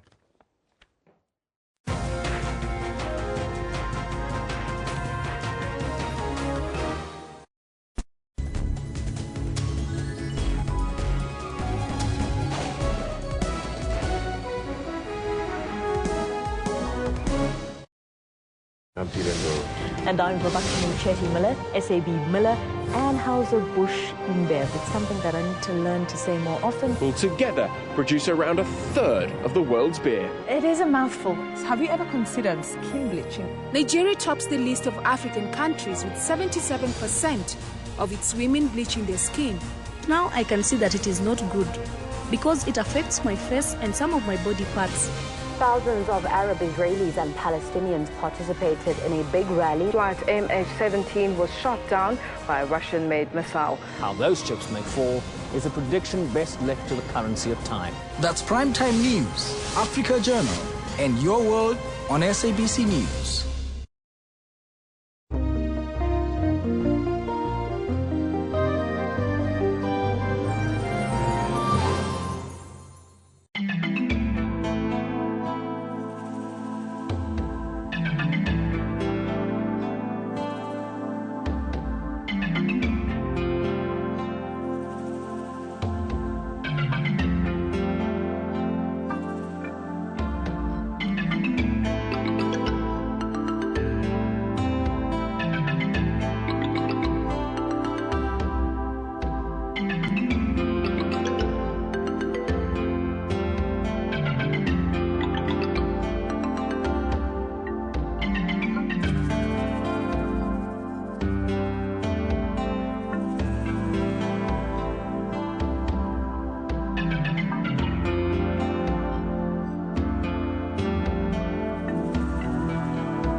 Are you saying the king must go to jail? You are not royal blood, therefore you are going to serve time on behalf of the king. Where does the public protector stand on this matter? Are you with the marches, for the marches, against the march? If this is your ancestor, it is very much his ancestor as well, because this is the cradle of humankind. Is there God somewhere in your science? Drinking the blood of a person with albinism gives extra magical powers. A man of the cloth is involved here because it would mean that somehow religion is being brought into this part of the myth. What do you say to it? Watch Question Time with me, Mpho Tsedu, Monday to Thursday at 5:30 p.m. on the SABC News Channel.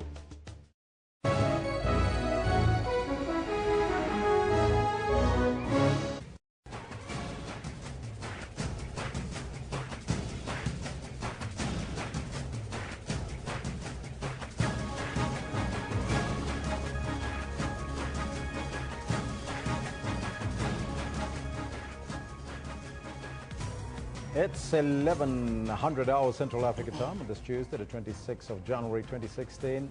This is Newsroom on SABC News Channel 404. If you just joined us, Jumbo Africa, and a very warm welcome to the final hour. I'm Elvis Preston, and we will be with you until 1200 hours. Stay with us as we broadcast live from our Auckland Park studios in Johannesburg, South Africa, to the rest of the African continent. We're also streaming live on YouTube, with the entire show available on our YouTube channel. We're asking you a very important question in relation to education. Why do we fall prey to bogus colleges? We want to know from you. Let us know on the Twitter handle as well as on our Facebook page. But right now, all your top stories.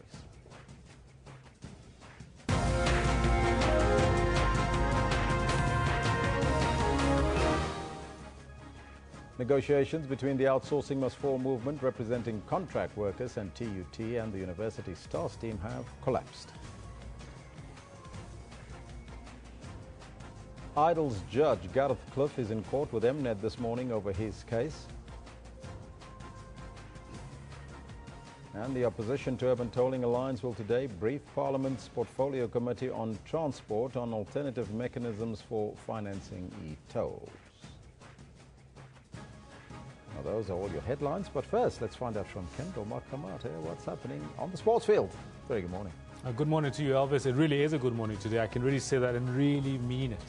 Kagiso Rabada has done it. He's become the youngest ever South African test bowler to get 10 wickets. He's not even 21 years old. He's got 11 wickets out in Centurion. We're currently looking at pictures. Good morning to you.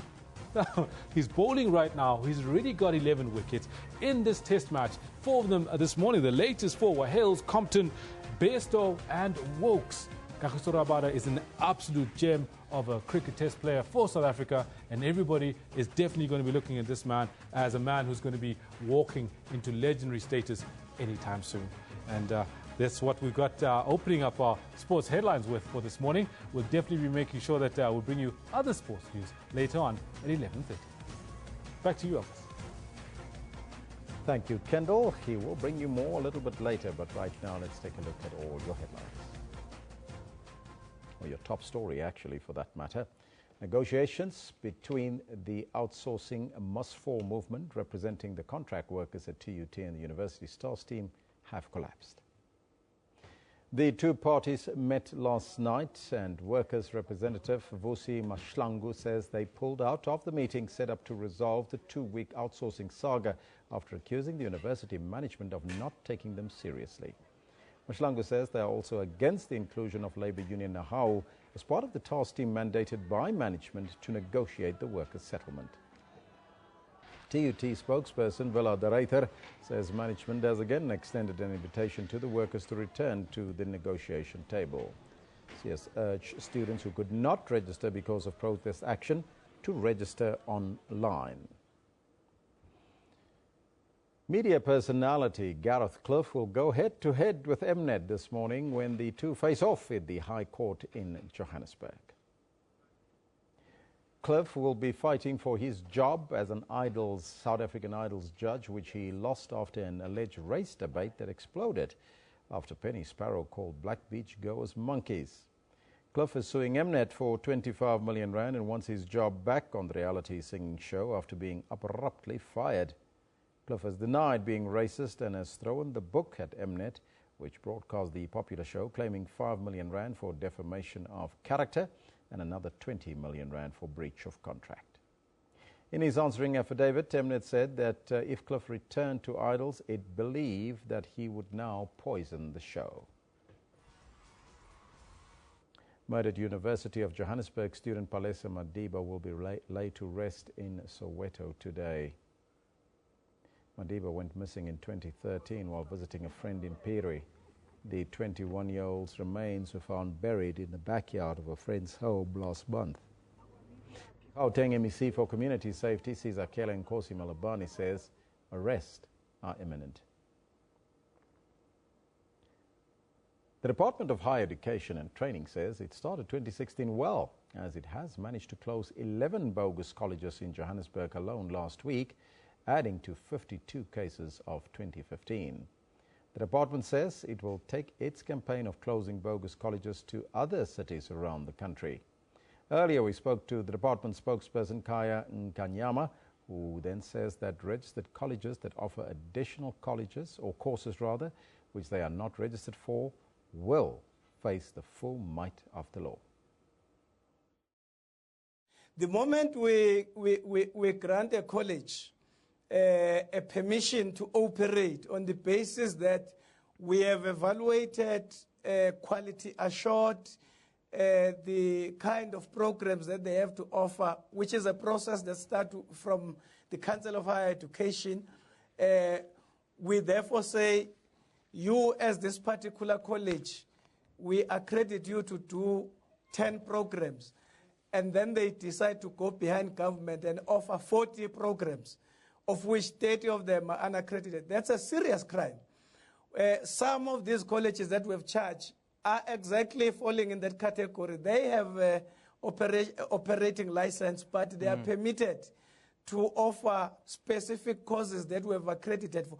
They might have applied for 40, but they passed to offer 10 courses. But because this is a money-making scheme, they go behind government and continue to offer those that are not permitted to do. So there's a serious crime.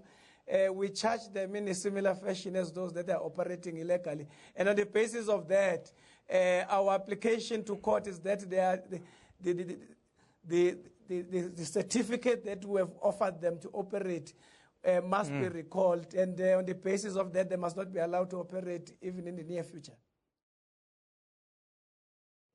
The ANC is holding its first Lekgotla of the year. The state of the economy is expected to feature prominently in the discussions. The contents of the State of the Nation address are drafted here. And on the 11th of February, many will be listening closely to the President when he reads the economic chapter, especially in light of the rand hitting record lows, trading as much as 18 rand against the US dollar.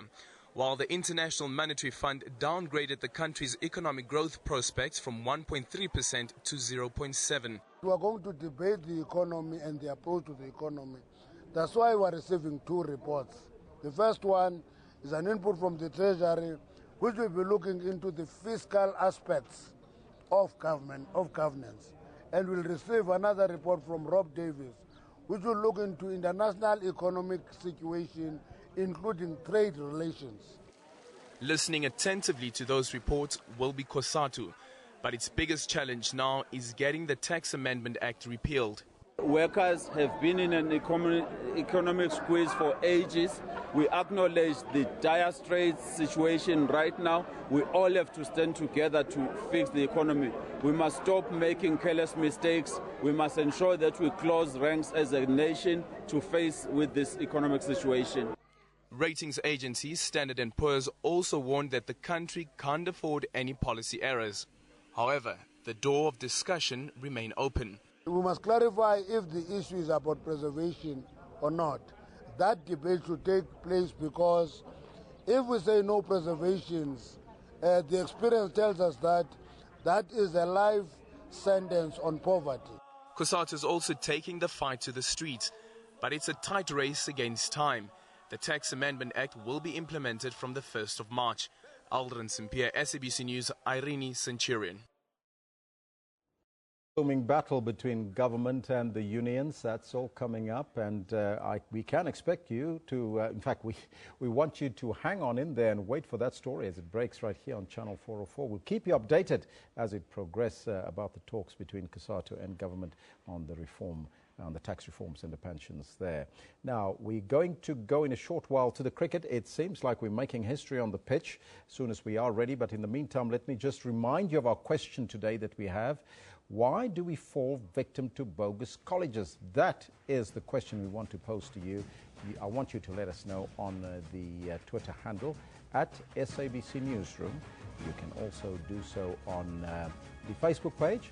Of course, the Facebook page is always open for you to post your comments on the Facebook page on the question that we pose to you. Why do we fall victim to bogus colleges? You've seen a number of youngsters falling victim to this and not even getting their money back, and the piece of paper that they have from these particular college is basically nothing. But right now, Kendall Makamata is sitting here with me in studio. We have made history on the cricket pitch, it looks like it, Kendall. Absolutely. I came running in here to share this moment with you because I think it's such a big moment for all sporting fans, all cricketing fans. Everybody's looked forward to Kagiso Rabada getting to that point where he makes a mark on South African cricket. And he's done just that, Elvis. He's gone and got 10 wickets, which is the youngest by any South African test player. And then he went on, I think now he's on number 13. I was busy cutting highlights to make sure that when I come on and do the sports bulletin, I'm able to show that 10th wicket for the guys that have been faithful to Newsroom and watching us the whole morning. And it's such a special moment for South African cricket fans, I can tell you. Absolutely. It sounds absolutely fantastic. For a young man like that, only, what, 20 years old, to achieve what he has done in such a short while. He stood up and told the world that we've got test bowlers who are going to take it into the future, take over from the Dale Steins, the Vernon Philanders, the Morne Morkels, you know, and actually take us to that level where we can rely on the new crop of youngsters coming through and doing exactly what we need them to do, which is win test matches. He's become the tip of the spear at only 20 years old. All right, it seems like we are ready to cross. If you maybe want to do the honors, Kendall. Thank you very much, Elvis. We're going to go straight through to Centurion. Live pictures would bring you straight from SABC 3 of this match where Kagiso Rabada just took his 13th wicket. For the SABC News channel and the news, South Africa won by 280 runs, rolled out England for 101, and the star of the show, Kagiso Rabada, with a 6 for 32 in the end, as he dismissed for that last wicket. The 3 slips as he ran into the left-hander and James Anderson full and straight, and they were hesitant at the start, Avi de Villiers, Quinton de Kock and Rabada, but in the end they went upstairs, and it showed that it was hitting that leg stump, the base of that leg stump, and that was the blow that finished England this morning. It's barely an hour where they rolled out England, and those 7 wickets falling this morning. So the review came back and showing that it was hitting in the end. And Kumar Damasena changing his decision in the end. And there is Kagiso Rabada, 13th far in the match, equaling Makai Antini with his 144 and 13 runs with it. And there's a summary there. South Africa, 475 in their first innings. Quinton de Kock, 129. Stephen Cook on debut, 115 and 109 from Hashim Amla. England, 342 all out. Alistair Cook and Joe Root, 76 each. 7 for Kagiso Rabada. 248 for 5, and they declared Amla 96 and Temba Bavuma unbeaten for 78. And England bowled all out for 101, 6 for Kagiso Rabada. South Africa winning by 280 runs, and also England winning the series by 2 games to 1.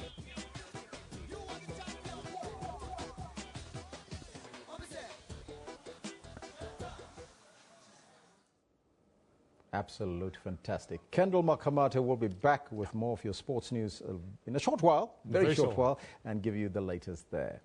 That's where we got to leave it with the sports news. Let's continue with our news program now. The 26th session of the African Union Summit will start in Ethiopia this coming Saturday. High on the agenda will be security concerns in countries such as Burundi, Burkina Faso, and Somalia. President Jacob Zuma will lead South Africa's delegation to the summit. Earlier, we spoke to SABC's foreign editor, Sophie Mukwena, who is in Addis Ababa, about what to expect in the summit. We saw the Peace and Security Council meeting yesterday where they were discussing all those hotspots. You spoke about Burundi, you can talk about Lesotho, you can talk about DRC, you can also look at the situation in South Sudan. They had a discussion around that. And yesterday I was fortunate to speak to one person, a representative from Angola, who is based at the United Nations. He was part of the delegation that went to Burundi to get first-hand information in terms of what's happening on the ground.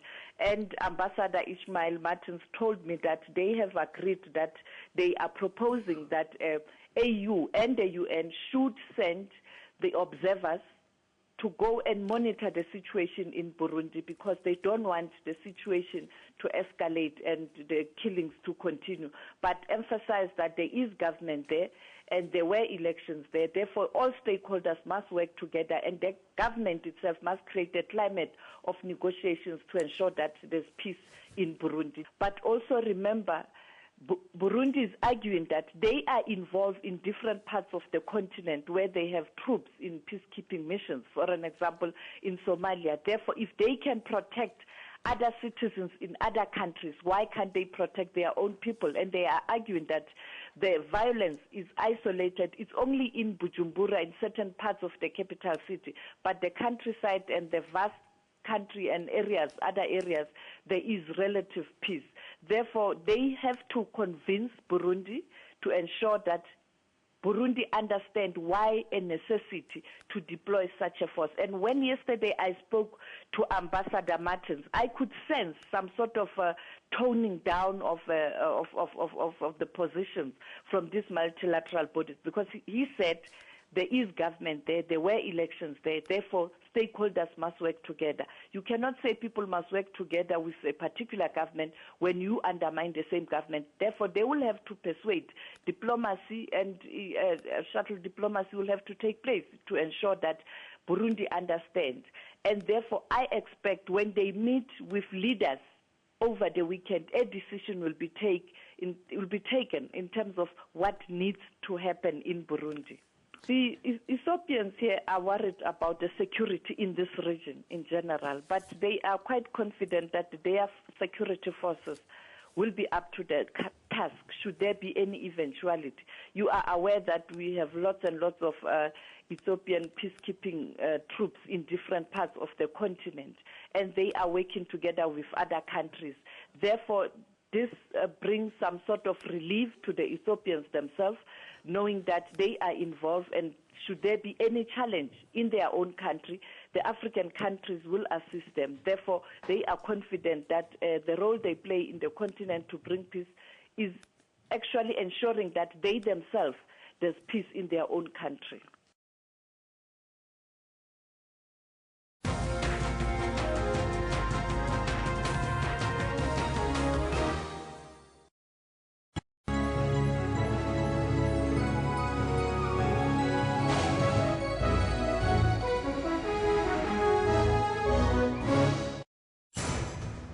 This week we are taking you around the continent, telling you stories about what makes Africa, Africa. We now head to the Kenyan coast, where we meet a man using needles to fight a growing drug culture. A recent study revealed that there are 850 drug addicts in Diani alone, with over 220 using injectable drugs such as heroin. In my community, I've seen a lot of these people suffer. The Journal, every Saturday at 1:30 on SABC News.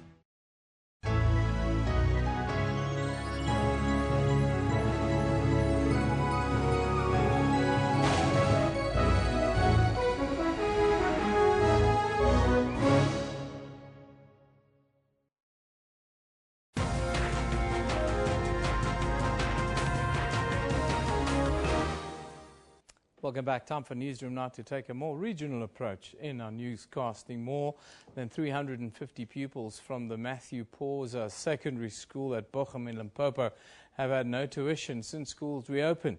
They were enrolled at a school that is still under construction. Another week without classes and education compromised. Construction was meant to be completed last year, and with only 2 teachers and no furniture, pupils idle the days away. All along we've been waiting for furniture to be delivered. So it seems the service provider is the one who did that. But it must be the responsibility of the department to see to it that furniture was delivered in advance, in time, so that they should have started with other learners. As you can see now, they are not inside the classes. It's also our area of concern as parents. And on behalf of the parents, I'm saying, will not take it any further or will not tolerate anymore. They will now be sent to surrounding schools. The agreement with the stakeholders was that the learners will be in other schools, in the surrounding schools, until this school is ready. We cannot mix the learners and the constructors At the same time, it will be risky, it will be dangerous, but what we are sure of is that we are pushing the constructors so that they get the school to be ready as soon as possible. It's expected construction will be completed by the end of next month. The school needs at least 9 teachers to operate. Now, to take the story a little bit further, we've got our man in Polokwane. He's in the studio there, Michael Moringa. Very good morning to you, Michael. Thanks for joining us. Good morning, Evan, and to our viewers at home. Michael, give us a bit more detail about the school. What did you find when you started your investigation? Look, Evan, we're alerted by parents who were not happy with the situation at Bochum, Sinwabarwani, about their children who have been going to school for the past 2 weeks or so, but they just go there to sit around. Nothing is happening because they have been put in a school that is still under construction. Briefly put is that the school was built from 2014 in July, and it was supposed to be an 18-month contract, which means by December last year, the school should have been handed over to the Department of Education. Unfortunately, that did not happen because the project is still far from over, but the department went ahead and allowed kids to enroll at this school. They have even allocated teachers to work at that school. There's a principal, there's another teacher, but also those teachers are not enough. If you look at the ratio of learner-teacher, we've got over 350 learners who must be taught by only 2 teachers. So the situation is in such that they don't have furniture, they don't have anything. The school is still under construction. So the only thing they can do is to go to the assembly point, talk to the principal, despair, sit under the shades or shadows up until 2 o'clock in the afternoon and go home. Learning and teaching has not been happening at Matthew Posa School at Sinwabarwan. Eben. And what are the Department of Basic Education saying in Limpopo regards to this case in particular? Look, we spoke to the spokesperson of the department yesterday after visiting the school. The only solution that he gave was that they will try and take the kids to other schools at the meantime while they push the contractor to finalize the project. But the problem here is that they have not spoken to the schools that these learners must go to. And remember that for learners to go to those schools, there must be an arrangement that is done prior to everything. That has not happened. They just went there to say that learners must be taken to other schools. There's an issue of scholar transport that is not arranged, because the reason why that school was built was because learners from that particular area were traveling long distances into the nearby villages to attend school. So the situation is in such that even if the department can voice such an opinion, it will not happen at this stage. Learners are now forced to still go to the school that is still under construction and sit there. There is no solution at the moment. Now, Michael, I understand that this school is not unique. There are others, 3 others, with similar problems. Have you had a look at them, and what have you found out? Yes, there are 2 more other schools that we can talk about. There's a school at Mtititi. The school was completed over 4 years ago. It's a similar case. It was not handed back it was not handed over to the department because of contractual dispute. This emanates from years when the department was placed under administration. It's a similar case where learners in that particular village are working plus minus 7 kilometers. Their situation is dire because they don't have scholar transport. They must walk to the nearest village, which is about 7 kilometers, to go and attend classes. A recent case is the one at Mohokoni. We've got our crew that went there this morning. The school was completed over 2 years ago. It's a high school. Learners from that particular village are traveling. They've been given a scholar transport, but they've got a school that is complete. The community has been in communication with the Department of Education to have that school open, but that has not happened.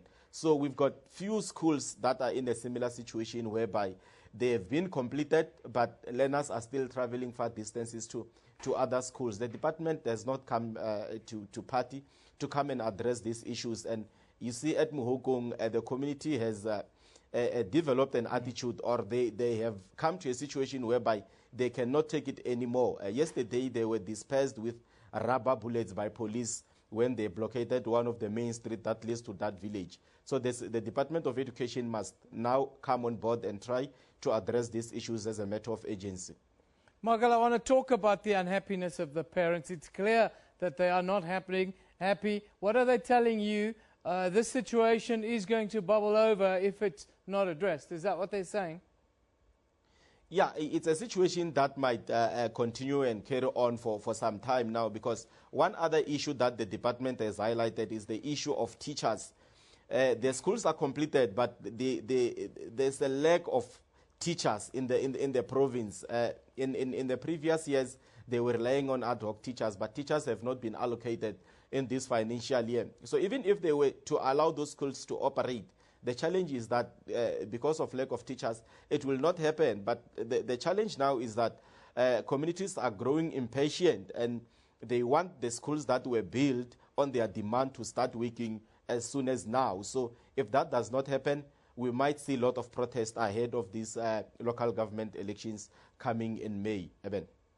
Michael, thank you very much for that report. That's our man in Limpopo, Michael Moringa, telling us about conditions, their teaching and learning conditions, schools that are finished, but, well, they still have to travel vast distances. Parents are unhappy. Some schools are not even completed, the construction there.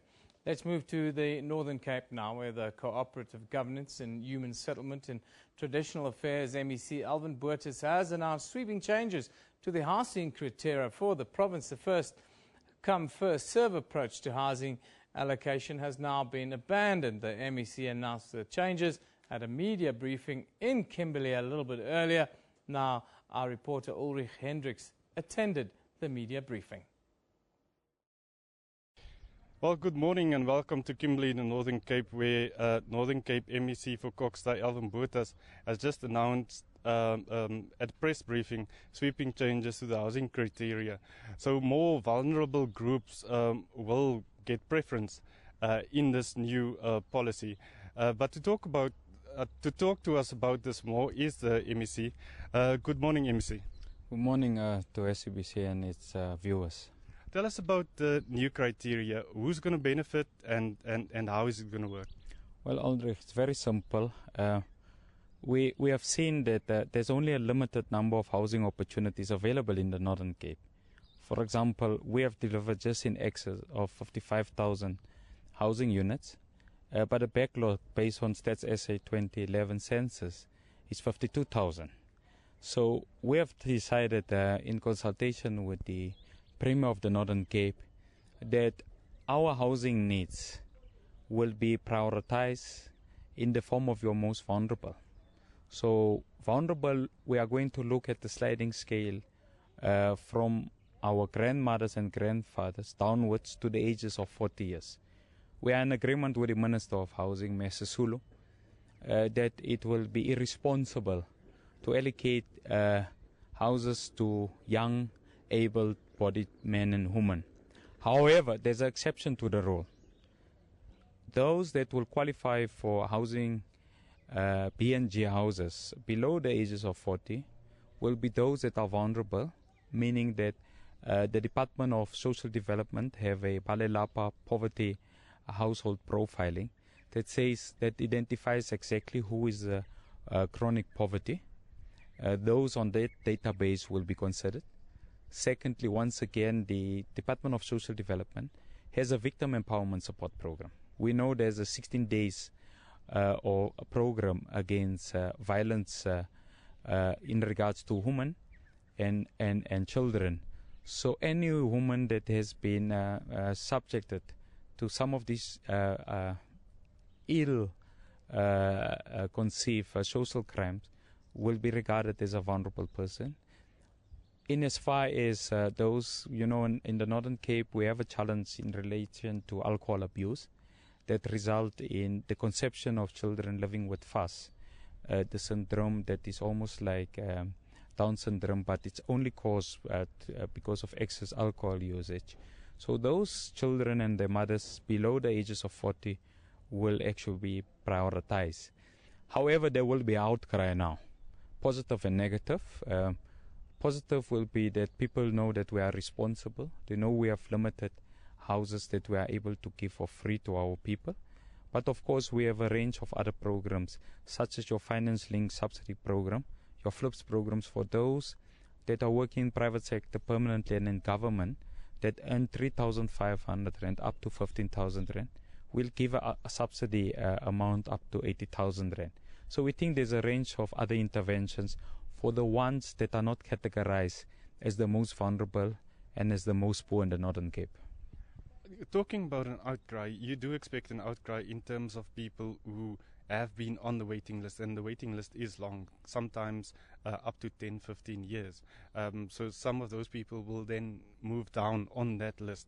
How do you talk to those people who are waiting for houses for so long and explain to them that because of this you are now moving down?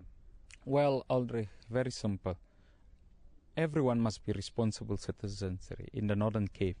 It cannot be correct that 10 years back, a young person of 20 years have applied for a house and gets a house in 10 years' time. And then you have a grandmother that are without a house. There is certain moral values that there's a people's government in the Northern Cape that we must espouse to. But we have solutions in place. We have alternative solutions such as your community rental units, where the chronic poor that are not able to earn a permanent salary will be able to engage in a rental contract with government. We have in place what we call your service sites with full sanitation, full electricity, full water for those that are chronic ill and does not have a temporary income. So we have a multitude of programs available for those that will not be able to access in the immediate future your breaking new ground houses or your PNG houses in the Northern Cape. The backlog currently stands at around 55,000. How many houses are you building, and what are the future plans? Well, Aldrich, look, the backlog in the Northern Cape stands at 52,000. We have built in excess of 55,000. We have been privileged to get another 100 million rand from the Housing Human Settlements Department nationally, which will result in 500. So the figures is not enough. The figures is not huge in the Northern Cape, but the impact on the morale of our people, it's quite significant. But we are on a program here to eradicate informal settlements. So we are in an innovative initiative with our minister nationally to eradicate 25,000 informal settlements over the next 5 years here in the Northern Cape. So we hope we'll be part of the good story of this government in South Africa.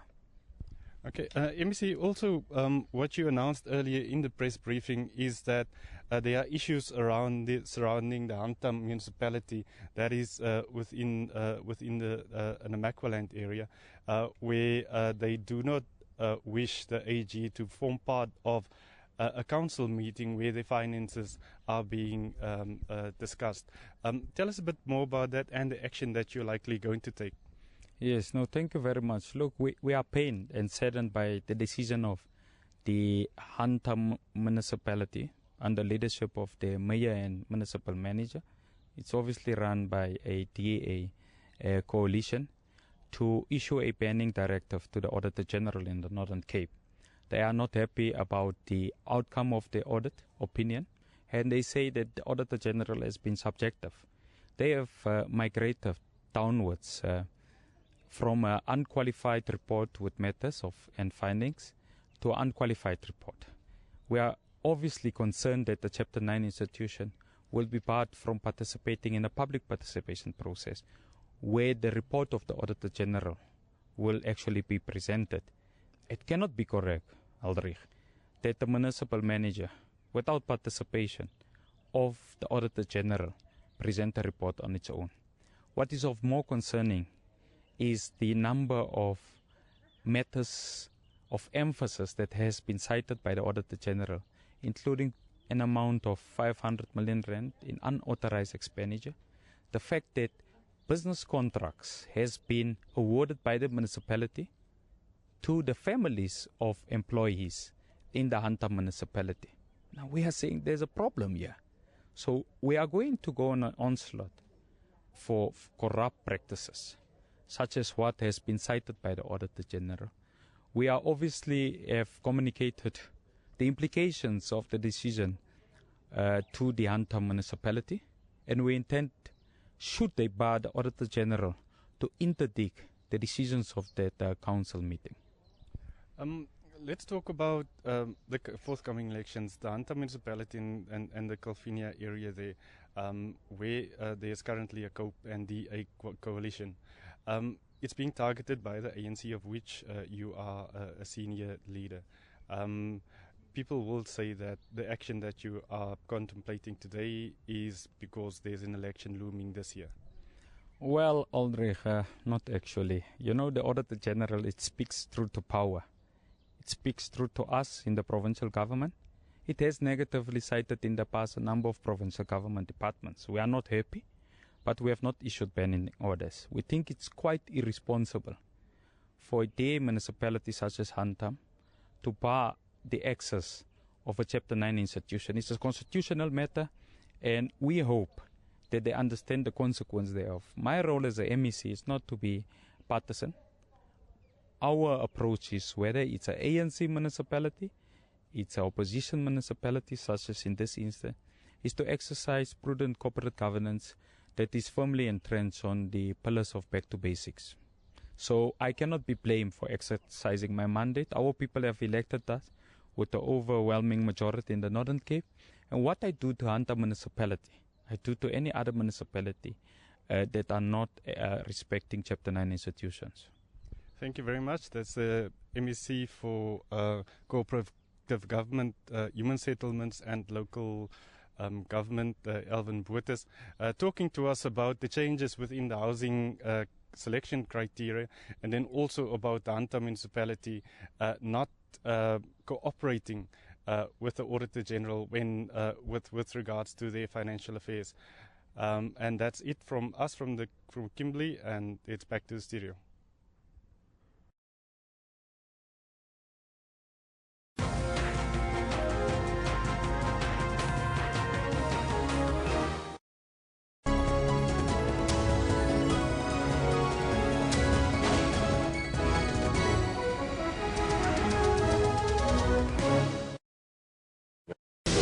And I'm Prabhakshani Chetty Miller, SAB Miller, Anheuser-Busch InBev. It's something that I need to learn to say more often. Will together produce around a third of the world's beer. It is a mouthful.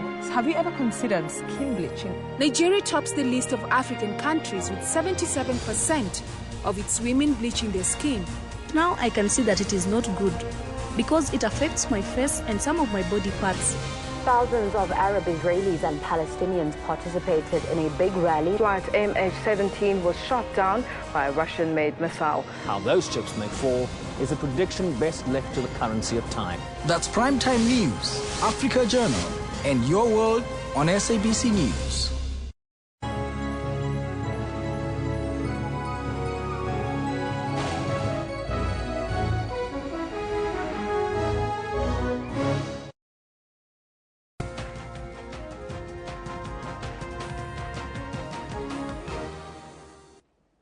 Good morning, welcome back. We've got really good news in this particular sports bulletin. My name is Kendall Makhamate.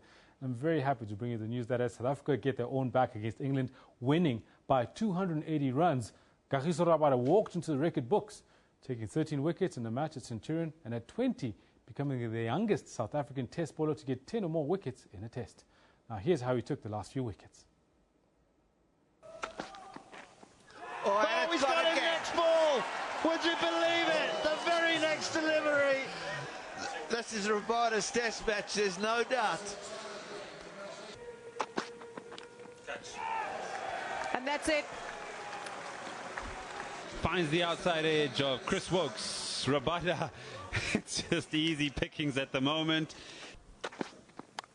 Oh, thick outside edge and taken by A.B. de Villiers. And Kagiso Rabada gets his 5 in the second innings as he ran into the left-hander and James Anderson full and straight. And they were hesitant at the start, A.B. de Villiers, Quinton de Kock and Rabada, but in the end they went upstairs. And it showed that it was hitting that leg stump, the base of that leg stump, and that was the blow that finished England this morning. It's barely an hour where they rolled out England, and those 7 wickets falling this morning. So the review came back and showing that it was hitting in the end. And Kumar Damasena changing his decision in the end. And there is Kagiso Rabada 13 for in the match, equaling Makai and Dini. That is 144 and 13 runs with it. And there's a summary there. South Africa 475. It was a bit up and down. So I think the key was just to hit the deck and bowl the ball in a relatively good area, and I believe that you would get your rewards. There was a couple of issues out there because we saw Kyle Abbott walk off the field. Many commentators were concerned about your workload being such a young guy, but you seem to be telling AB exactly how many overs you wanted to bowl. Is that correct? I wasn't telling him exactly how many overs I wanted to bowl. When he said I must warm up and get ready to bowl, I'd warm up and get ready to bowl. And maybe if I wanted one more or two more, I'd let him know. Or otherwise, I'd tell him, let me just calm down for now. Or he would tell me to rest when I wanted one more. So I think everyone in the team managed all the bowlers very well. We knew that it was going to be tough because Abbo was obviously struggling with the hammy, but credit to him, he came out and bowled with half a hamstring. You enjoying yourself with these guys? Yeah, it's great to be in this environment. It's what I've always wanted to do, and it's great to play against a quality cricket team. Talking about a quality cricket team, there's a quality bowler right there. Now, moving from great news to more somber and less pleasant news. Cricket South Africa has imposed a 20-year ban on Ghulam Bodi after he admitted to charges of contriving or attempting to fix matches in the 2015 Ram Slam T20 Challenge Series last December. Bodi was charged with several counts of contriving or fix matches following the investigation conducted by CSA's Anti-Corruption and Security Unit. Bodi had submitted his plea to CSA after being charged with contriving to fix or otherwise improperly influencing aspects of the 2015 Ramslam T20 tournament. Under the provisions of the Anti-Corruption Code for Personnel, Bodi had until 18 January 2016 to respond to the charges. Bodi is banned from all cricket-related activities. 5 of those years are suspended on condition that he commits no further offences and that he actively and constructively participates in corruption-related player education programs when asked to do so. CSA thoroughly considered all the relevant factors and determined that a lengthy ban was appropriate. Our attitude to corruption will always be one of zero tolerance. There is no doubt that Mr. Bodi's actions have threatened the integrity and the image of the game that we love most, and he must be handed a strong punishment. CSA says 37-year-old Bodi approached 7 other players, but his advances were turned down. We are fortunate in this instance that several players rejected his approaches, and as a direct result of our integrity processes, which include CSA and the Players Association's education programs, the matter was brought to light and meticulously investigated.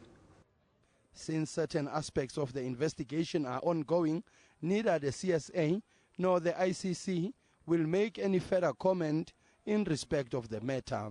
Sfiso Ramara, SABC News. All of this is top seed Serena Williams beat 5th-seeded Russian Maria Sharapova to reach the semi-finals of the Australian Open in Melbourne for the 7th time. The American needed 92 minutes to send Sharapova packing in straight sets.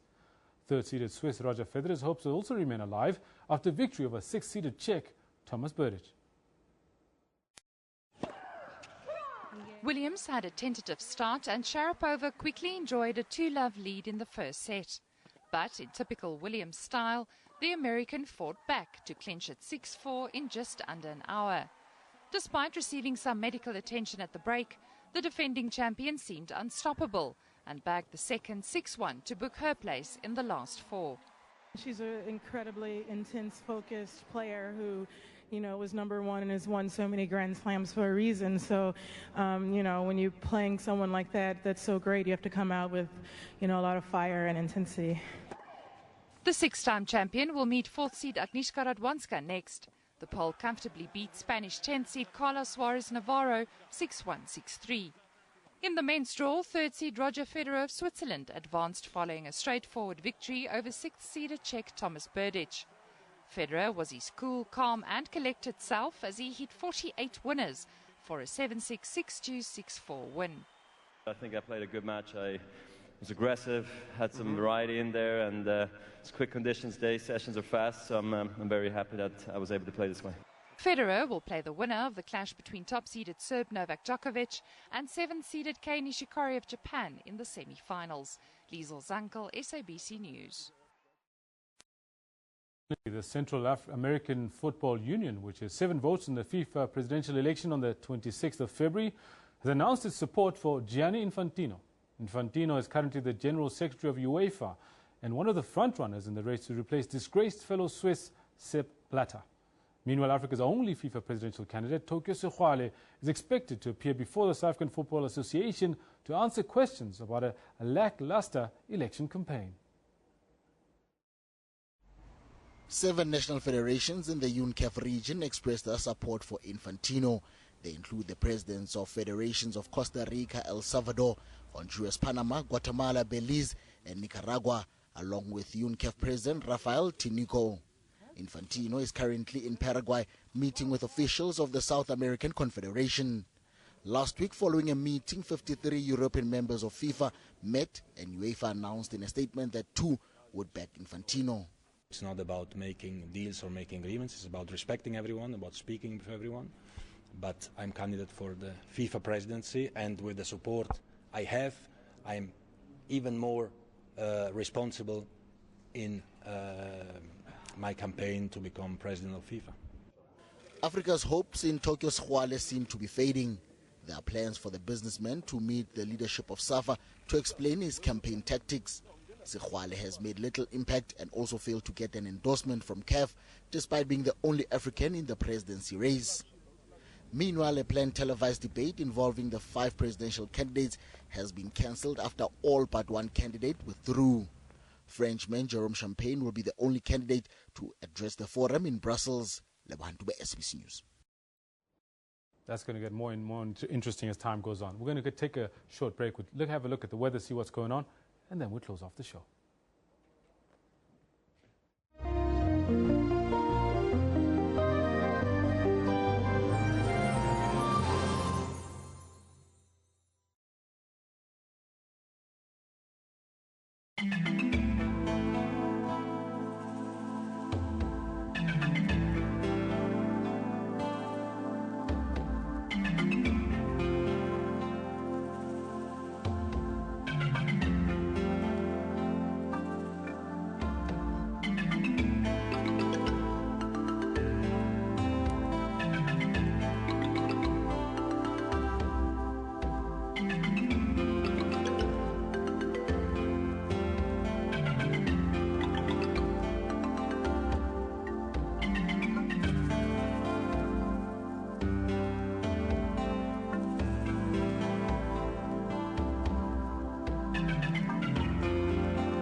That's the newsroom team right here on the porch, as it were. We're almost ready to wrap it up, but we ask you a question today. Elvis, lots of bogus colleges around. Why do you think we fall victim to these things? Well, you know, some say that ignorance is bliss, but in this case it's absolute stupidity. But there's a lot of awareness that is not out there. And this one says it so nicely there from Gotti Shaded or Tletswalo says, we fall victim because a lack of awareness in high schools. And that is so true. That's something that's missing really. Yeah, absolutely. I think it should be a real process to take you through the tertiary thing. At SABC Newsroom, Kendall? Mashum PR reckons rural background, lack of information, lack of career guidance, access to info, as well as affordability are the causes, the main causes for this. Absolutely. There's something called Career Central now. Anyhow, the good news today, we've got a new hero, new kid on the block. Kagiso Rabada, second best figures in the history of South African cricket, only behind Mackay and Tini. Can you believe that? 13 wickets in the match. Absolutely fantastic. Phenomenal stuff. Things to talk about going into the next series, which is ODIs in a couple of days' time. We're looking forward to similar performances. I hope there's not too much pressure on the young man. 20 years old only and already a hero. The only thing that's putting pressure on him right now, obviously, is his cell phone. Anyhow, that's where we leave it. We'll see you again tomorrow. This is Newsroom. Bye-bye. Ciao for now. His cell phone. I like that.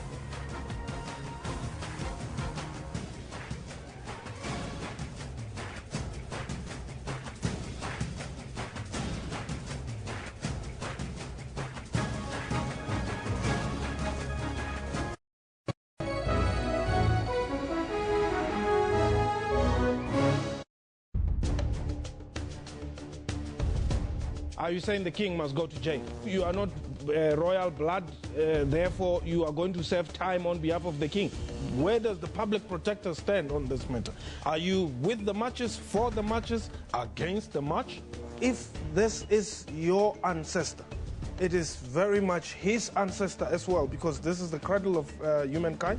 Is there God somewhere in your science? Drinking the blood of a person with albinism gives extra magical powers. A man of the cloth is involved here because it would mean that somehow religion is being brought into this part of the myth. What do you say to me? Watch Question Time with me, Mpho Tsedu, Monday to Thursday at 5:30 p.m. on the SABC News Channel.